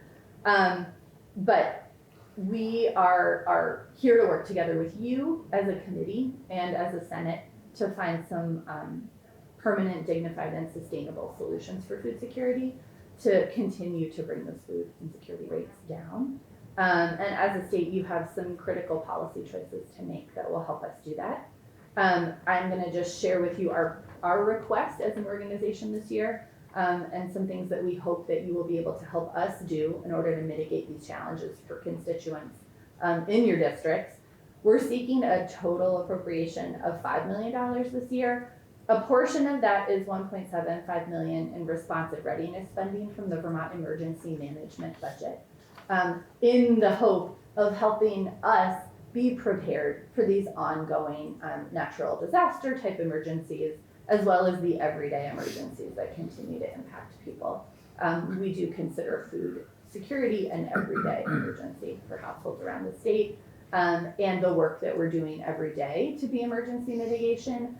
And we are actually at this point, our COO asked me to tell you and remind me that we are actually operating at our maximum capacity at this moment. And so anytime we have a disruption to our system, we have to find a way as the food social safety net in the state to operate above capacity. And we require state support to continue to do that. It's been a wild few years, and we are getting better at that responsiveness, but it does take resources, and it continues to take resources that sometimes we are able to find and sometimes we are not. And this base funding would help us have some continuity. I know that is not your budget line here and that is not your policy concern, but I want you to understand those impacts and how they're related. The other portion of our request is for funding for food purchase and distribution. I think you heard from John really about how more and more of the food that we're distributing is purchased. We do want to be able to continue to purchase from Vermont sources. And we need additional funding in order to do that. As the price of food goes up and as the demand from our network partners for more food in all corners of the state continues to increase. Purchased food is really the only space where there is flexibility in the system. Federal food is not increasing. As John said, donated food is about at the same level it has been. And so purchased food and the cost of storage and distribution of that food is what we need support to do. And what was your ask last year? It was 5 million last year and we What was funded? received 1.3 million. Okay. And that is part of why we are looking at a reduction in the Feeding Vermonters program, because we do not have that funding to do that advanced contracting this year. These are just some details about that, and then John and Sarah and I will be your faces in the State House. We are here as resources for you too. This is a complicated corner of both policy and literal functionality on the ground. The work that we do and food in general touches on a variety of different areas of work here in the State House, and so we're more than happy to help answer questions and also to help answer constituent questions. That's been a way that we've been able to work together with folks in the past. So if you get questions from your constituents that you think just don't know, feel free to ask. Thank you. That is the end of my presentation. And Sarah and I are happy to answer additional questions if you have them. Committee, any questions? All set. Thank you. Thanks, Carrie. Thank you for coming in very much. Yeah, thank you so Sarah. much. Thank you, Sarah. Hope you feel better. Oh, good. Are we good for a minute? Do you want to take a break now? Yeah, let's take a break now. Good afternoon, actually, good morning still. We are Senate Agriculture. We took a little break. We're gonna start the discussion here now. We've got Jackie Folsom from the Vermont Farm Bureau. We had her here this morning at a different capacity, but welcome again, Jackie. Thank you very much, and thank you for the time. I know I'm all that's between you and lunch, so we'll keep moving this along as we can. Well, the future guests before that were Vermont Food Bank, so I mean, so we were building up an You're appetite. hungry already, Yeah. I wish I could help you with that. Thank you for the opportunity to introduce Vermont Farm Bureau. I am what I call a recycled president. I was president back in the early 2000s for 8 years and went away for a little bit. I came back and did some lobbying for them.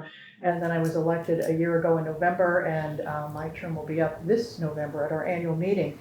I'm speaking on behalf of our almost 1,500 members across the state, and these include all types, sizes, and kinds of farms. We are one of the few organizations that try to have the biggest tent that we can as far as agriculture. Which makes it very interesting when we have people on both sides of an issue, like the neonic issue, because we have beekeepers that are members and we have dairy farmers and crop growers that are members. So we try to listen to everybody and try to bring in our members or try to connect them with you all when we have an issue that they want to discuss. And we also include forestry, so that's not part of your purview. I believe that's in natural resources, but up in the House it's a little different. But we have forestry members also, and we lobby on their behalf. We are one of 51 farm bureaus that are under the auspices of the American Farm Bureau Federation. So Puerto Rico, which has had a lot of its own issues, is one of the other farm bureaus, and happy to say when I was there the first time I was the only woman president, so it got a little, 50 guys and me in a room. It was kind of interesting. They were outnumbered. They were. You know it, sir. Always wore my red jacket when I went into those meetings. But now there are 7. Yeah. 7 women from across the country, so we're very happy. And the last new presidents, we had 4 new presidents coming in, and they are all what we call young farmers, young farmer and ranchers. So they're young gentlemen under the age of 35. So we're changing the culture quite a bit at the American Farm Bureau level. And I'll be heading out there next Thursday to San Antonio, Texas. We have our national convention. So there'll be about 3,000 people from all over the country, and we'll be doing policy, doing updates, having meetings, having general sessions, so it'll be kind of exciting. We have 3 lobbyists in the building this year. One of them is Gwen Zakoff. Gwen. She works for us. Amber is our chief lobbyist, and then I come in, I guess when they need an old person with a lot of experience to come in and talk to you all.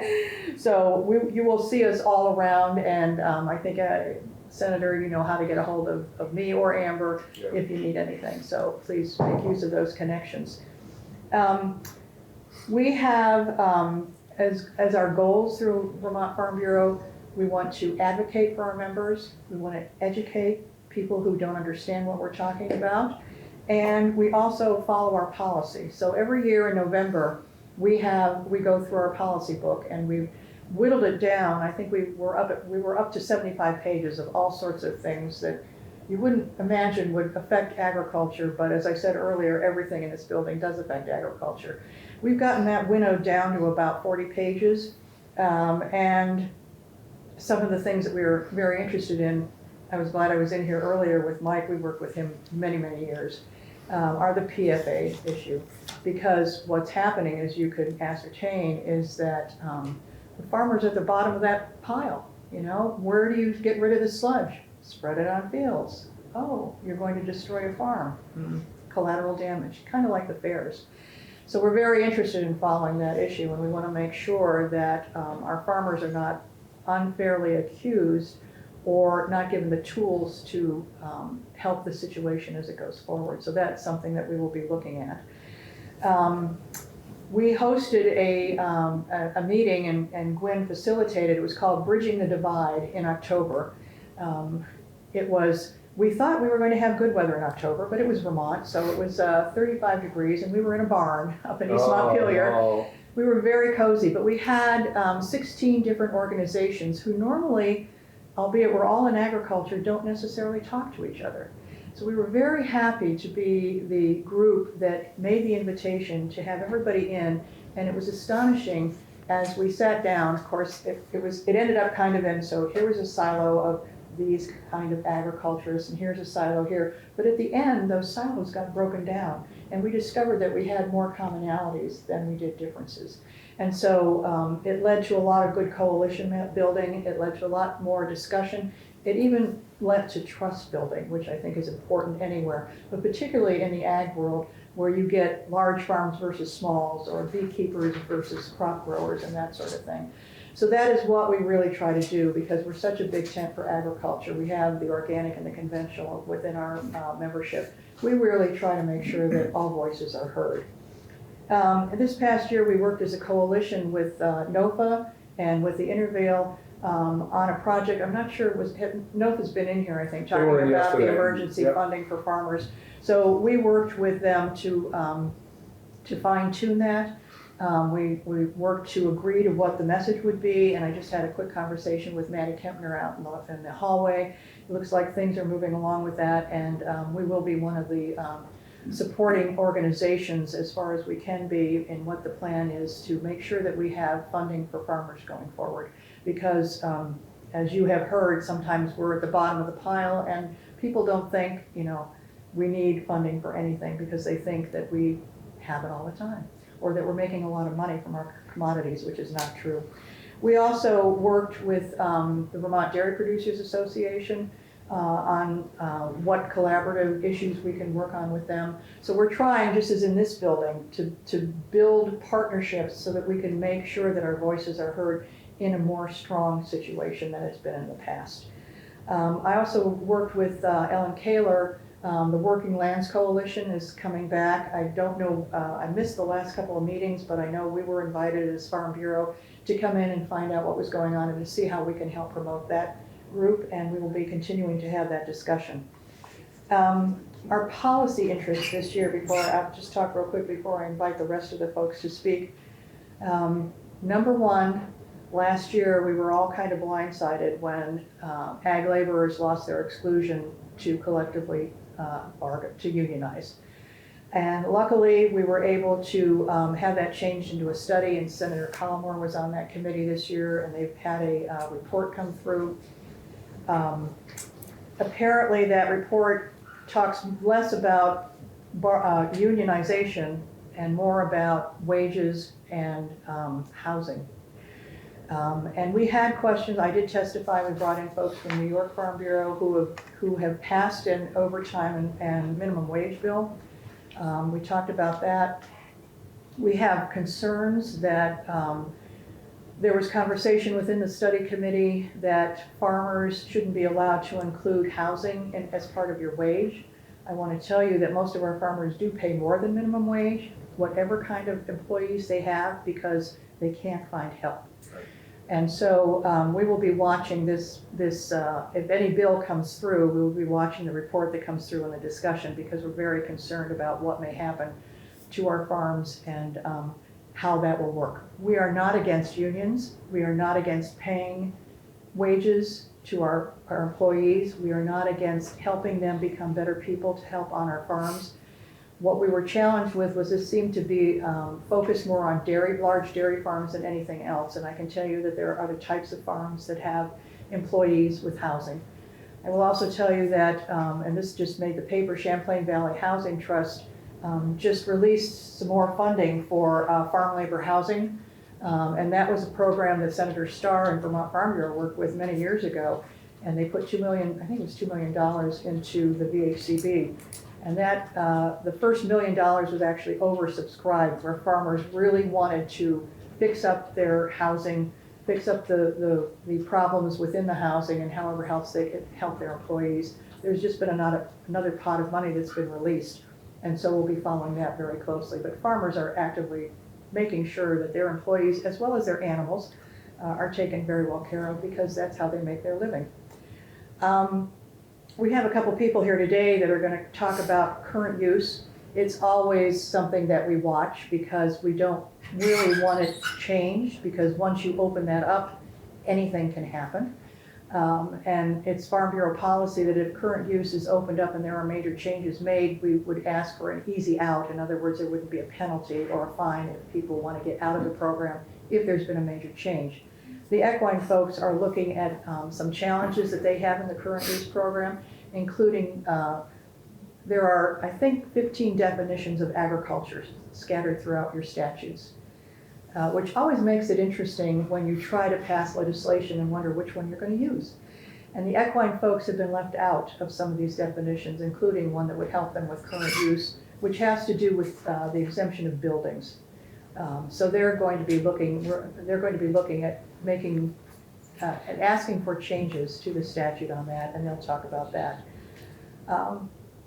Mike O'Grady talked about the challenges with the water quality. This is something we're absolutely going to be watching. Vermont Farm Bureau policy is that we support what is in the current statute, which is A&R deals with direct discharges, and the Agency of Agriculture deals with indirect discharges. We've always found it very easy to work with Secretary Julie Moore. She has a real understanding of agriculture. She knows what is required. She knows the challenges that we face.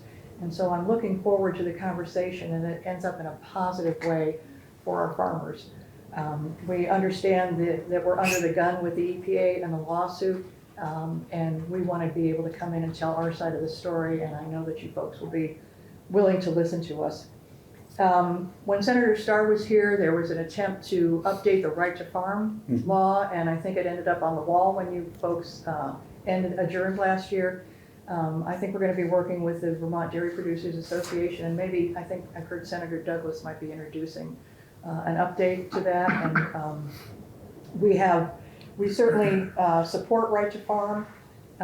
We're a little curious as to whether the definition will change. There was some talk last year about opening it up to homesteaders or to other people, and we're not adverse to that, but I think we need to be careful with definitions. That's one of the things we've discovered in this building, is that sometimes, in all good intentions, the definitions aren't quite what you need to make sure you're doing what you want to do.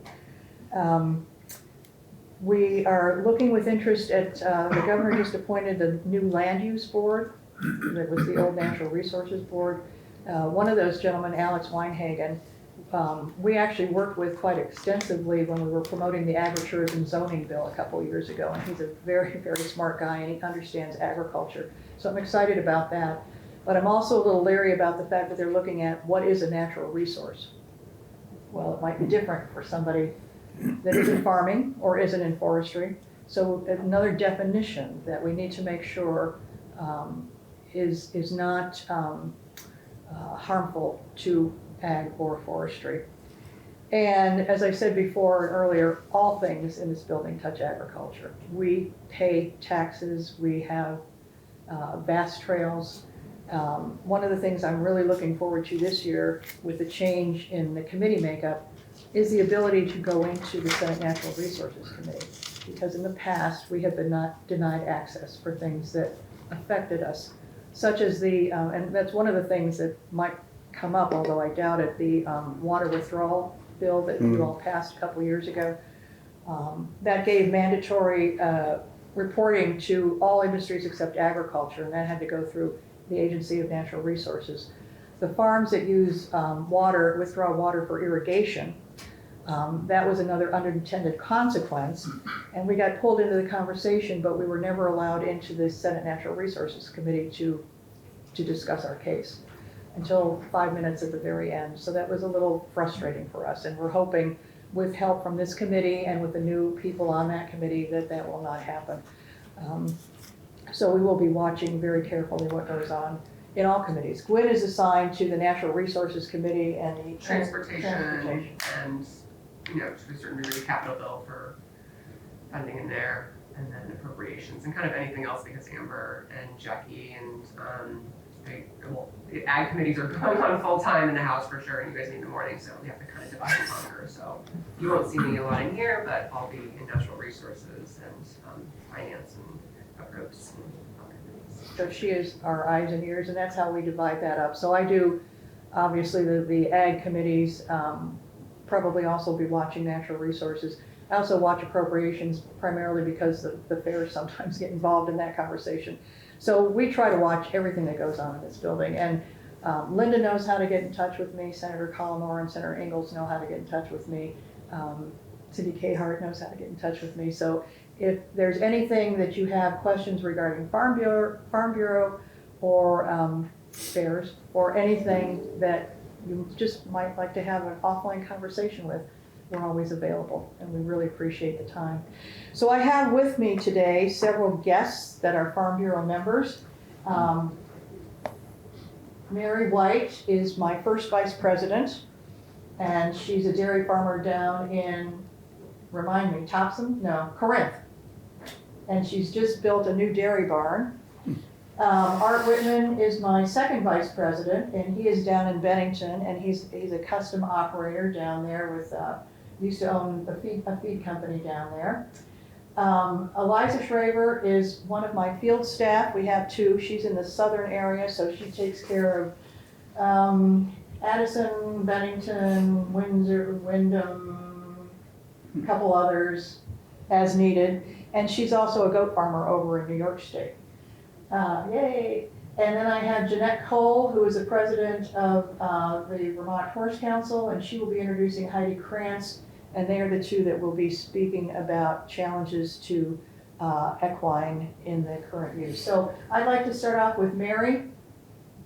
Well, welcome to all of you, and thank you for joining Senate Agriculture today. Hi there, great to meet you all and see a few familiar faces. My name is Mary White. My husband and I are the fifth generation on our family farm here in Orange County, Vermont. We are a small family farm. We milk 110 Holstein cows, and all our milk goes to Cabot Agrimark. I have been on the Farm Bureau board for the last 5 years and got really involved when I saw kind of the lack of connection between things that were going on our farm and policies that were being passed. As we all know, farming has changed a lot in the last 100 years, especially over the last few decades. Less than 2% of the entire population now are farmers, and we're having to grow more food with less resources for a growing population. So it makes a large task, and one that we are always striving to do better on. So I think a lot of practices and things have maybe gone unnoticed or unrecognized, and the state of Vermont has been doing a fantastic job in working with farmers to recognize those efforts and helping us, showing us where we can do more, how we can do better. and figuring out what incentives are best used for resources as we continue to see historic flooding in the state and a lot of farmland in those floodplains. We really need to adapt our farming practices and figure out what the best land management tools are to sustain agriculture in the state of Vermont. And it's something that's going to be ongoing and involve a lot of different committees, but yourselves is included. So that's a really important topic for us in growing feed for our cows, and a lot of our other members grow vegetables and lots of other crops on river bottom ground. And how do we utilize that to help the state as well to retain water? You know, agriculture is one of the unique industries that we manage the land in a way we can actually incorporate practices to help increase soil capacity, you know, when we have those floods by no-till, cover crops, things like that. And we can also sequester carbon directly. So these are all resources, I think, that paint a much broader picture when it comes to any climate change, energy efficiencies, and just a whole food system approach involving all types of farmers, all sizes, like Jackie says. I think that's our vision and really what stands behind us being involved in the board and a lot of farmers throughout the state of Vermont. So we appreciate your time, and I'm sure you'll see from us quite a bit this year. We look forward to it. We do as well. Thank you very much. Arch? Yes, good morning, everybody. I've been involved in agriculture my whole life. I took over my father's business running a feed mill and sold that about 10 years ago, but kept a portion of that, so I'm still involved in agriculture. We spread fertilizer and limestone and things like that on farmers' fields, so it's kind of a seasonal thing, so I'm able to at least take the winter time off. Farm Bureau has been a big part of our whole family. In fact, back in the 70s, my parents were national delegates to the National Farm Bureau Convention. The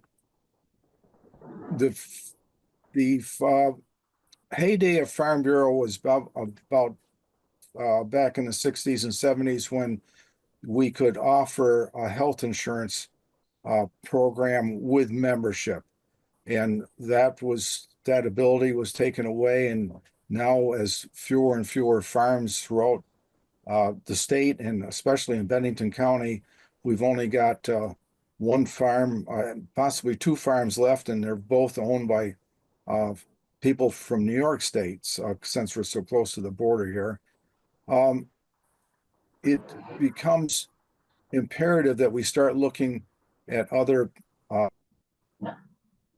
Oh, shoot. Oh, I want to have that. It looks shaky. that Yeah, it wasn't working too well. associate with. So, Oh, am I having trouble coming through? you're good. Keep going. We just lost your picture, but we can hear you. Okay, very good. So we, as president of the Bennington County Farm Bureau, we're putting a push on to get in touch with hay dealers. There's quite a few of them here that use dairy farms that have gone out of business, especially a fairly decent market down in Connecticut and south of here. Farmers market members, organic growers, whether they're organic or conventional, but there is a wide range of people that are associated with agriculture, making their living from agriculture. A lot of these farms are being sold, older farms are being sold to people moving up, and they think that they want to try this business of self-sustaining and so that sort of stuff. And it's a fairly fast learning curve for some of them, but there is a whole group of people there that we're excited about getting into joining Farm Bureau and making them realize the importance of it.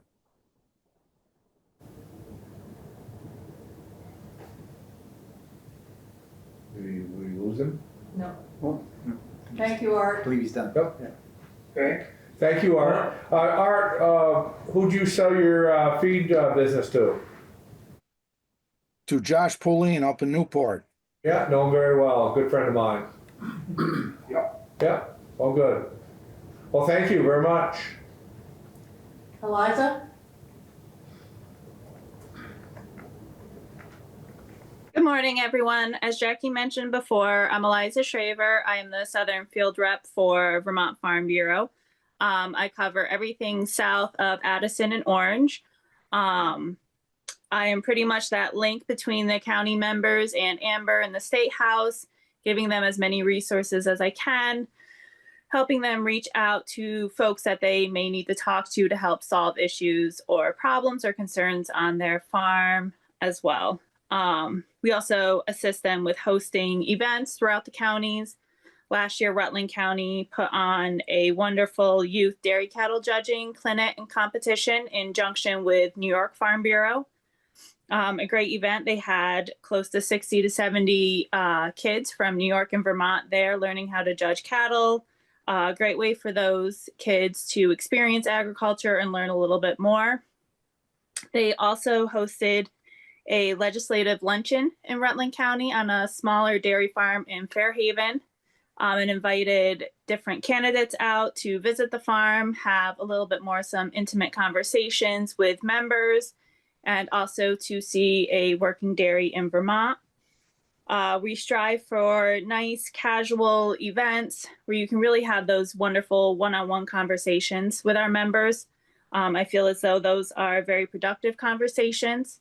You know, some people don't feel overly comfortable standing up in a crowd asking questions, but they will ask those questions one-on-one. So upcoming events that we're looking forward to is Addison will be hosting their typical legislative breakfast over the next couple months. And Rutland County is hoping to also host their judging clinic again, as well as another legislative luncheon once the weather warms up. And we are launching our county coffee days at the state office, which you will all be hearing more about in the near future. Well, thank you very much. Jeanette? Hello, everyone. I'm Jeanette Cole, and I have had a 45-year career in the food side of the dairy business, working for Kraft. And then Ben & Jerry's brought me to Vermont, and I finished and retired my career at Cabot. I was in operations management, and now I find myself with not enough to do, so I've taken on the presidency of the Vermont Horse Council. And I am very excited to be able to speak with all of you and also to introduce Heidi, who is our Equine Business Committee chairperson, and she will be your face. You'll probably see quite a bit of her over the next session. So I'll just turn it over to Heidi. Jeanette, before you leave, where are you from? I grew up in Connecticut. I went to school at Michigan State, and I really wanted to go into large herd management, but I didn't come from a farm background. So I went into food science with a dairy major and have bounced up and down the eastern seaboard as far south as Atlanta, Georgia. And I'm now here in Vermont to stay. Yeah, well, thank you. Hi, Heidi. Hi. Thank you, Jeanette, and thank you all for inviting us and giving us the opportunity to chat with you for a few minutes and get to know you. As Jeanette mentioned, I am the chair of the Equine Industry Committee, which is a fairly recently formed committee that the council decided to put together in an effort to be able to work more fluidly with the Farm Bureau, because we often were a little bit back on our heels when Jackie would come to us with opportunities. And the issues that we've been facing have been before the legislature off and on for a couple of decades at least. Some of you may remember efforts from the Sogolovs, Bonnie and Hayes Sogolov, and others in Chittenden County, who were trying to work on some of these same issues. So they have continued to be issues, and our committee represents the members or the members of the equine industry who are while not all of them are producing a product, as in being a breeder of horses, although some are, they are using the land in the same way and using their farm buildings in the same way that other agricultural producers are. They house horses there, and those horses provide 51% or more of their operating income. And those are the equine operations that we're focusing on. So I wanted to be sure that you understand that we're not advocating these changes to be across the board to backyard horse owners, but really focusing on the people who are trying to make their living and who are working hard to protect Vermont's open space and working lands. And so that includes businesses like folks that have boarding facilities, therapeutic facilities, that have breeders, and also do things related to agritourism. So there are a lot of them out there. As the result of an economic impact study we did back in 2019, back then we had numbers of over 10,000 horses in this state.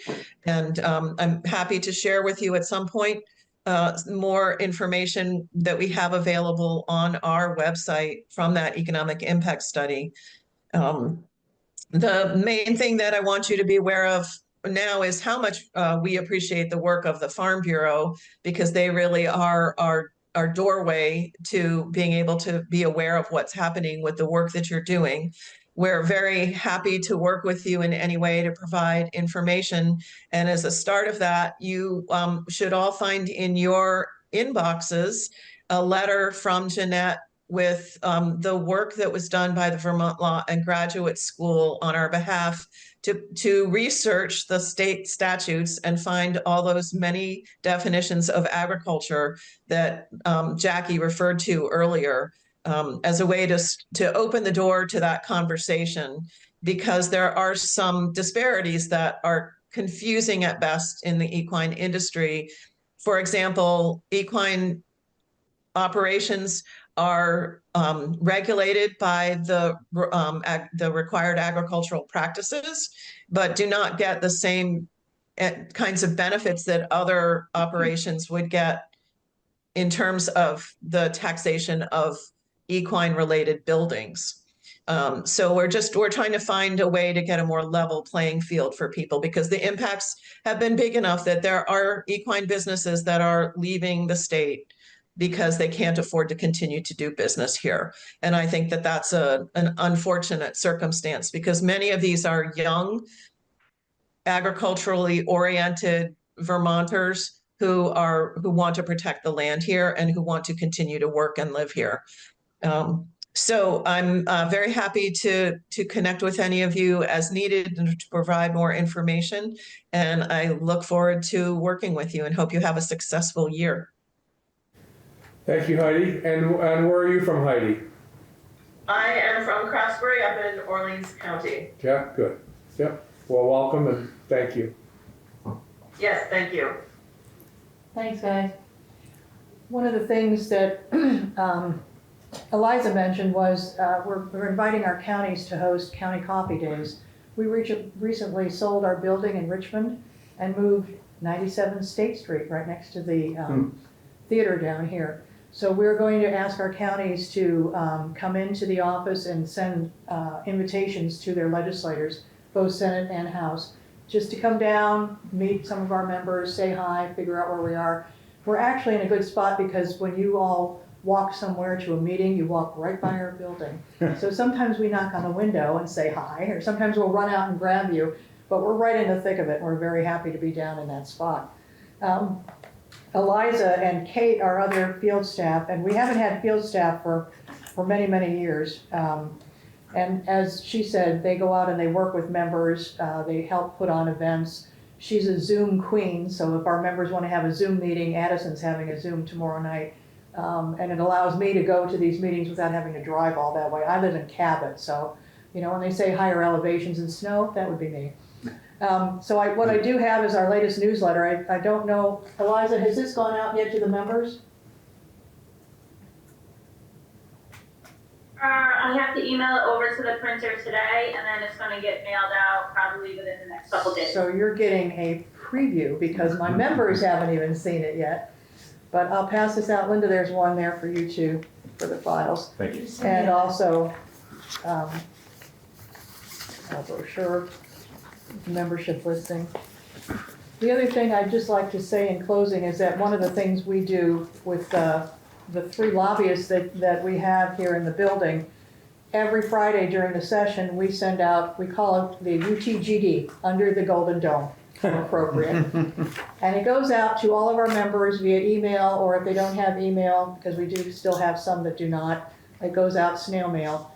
And it updates them on what we've been watching, what we've heard, what committees we've been in, and how they can help. And so we oftentimes will send out one for the first one will have who are the committees of jurisdiction that we will be most often influencing or talking with. So you folks will be listed in your contact information if you have it up. We'll also talk about what bills have been introduced, where they land, what committee of jurisdiction they're on. And a lot of times if we get questions from committee chairs or members that say, do you have someone that can speak to this issue? We will ask them to Zoom in and we will make that connection. It's a lot, I hate Zoom for the reason that you can't interact personally and you can't ask questions, because if you know me, you know that sometimes I'm watching committees at home on my laptop and I'm going, ask them this, say this, and it doesn't work. You can't hear me yelling yet. But when we can get our folks to Zoom in, it's a lot easier and they're able to. I know Mary is one in particular. She's got 2 little boys. She's in the barn in the morning, and at noontime we can't find her because she's back outside in the barn. Oh, geez. And they're building a new barn. They put in a new manure pit. I mean, they're just going all out down there to make themselves as modern and as self-sufficient as they can be, and a very efficient farm. One of the other things I'll leave you with is that last year we did do a farm tour, and the Senate and the House Ag Committees were invited. We had a little van that shuttled folks around. We went to an organic farm over in Plainfield. We went to Fairmont Farms up in East Montpelier. And then we had a pizza lunch, and our members showed up, and we plan on doing that again this year. But if there's a particular farm or some kind of something that you would like to get more information on, and you'd like to be connected to a farm in either any of your counties or something around here, when you've got time that you have to be able to go and visit, we would love to be the person, the organization that helps connect you. As I said, just take us right back to that pizza farm. that was fun, wasn't it? Yeah, hopefully it'll be a little warmer. We tried it, I think we did it in late February, and luckily the weather held, but it didn't when we held the Bridging the Divide. That was a little cold.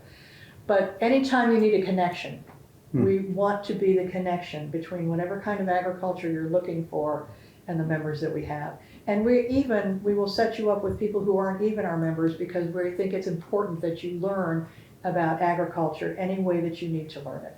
And always ask questions, because some of you have a learning curve, and we're glad to be able to answer, and we'll always try to be unbiased and helpful about that. But that's who Farm Bureau is. Thank you for your time, and I look forward to speaking with you all many times in the future. Thank you, Jackie, very much. And we thank everybody up on the screen. Thank you for coming today. And we're approachable as well. Anytime you need anything, we're here. So thank you. Thank you.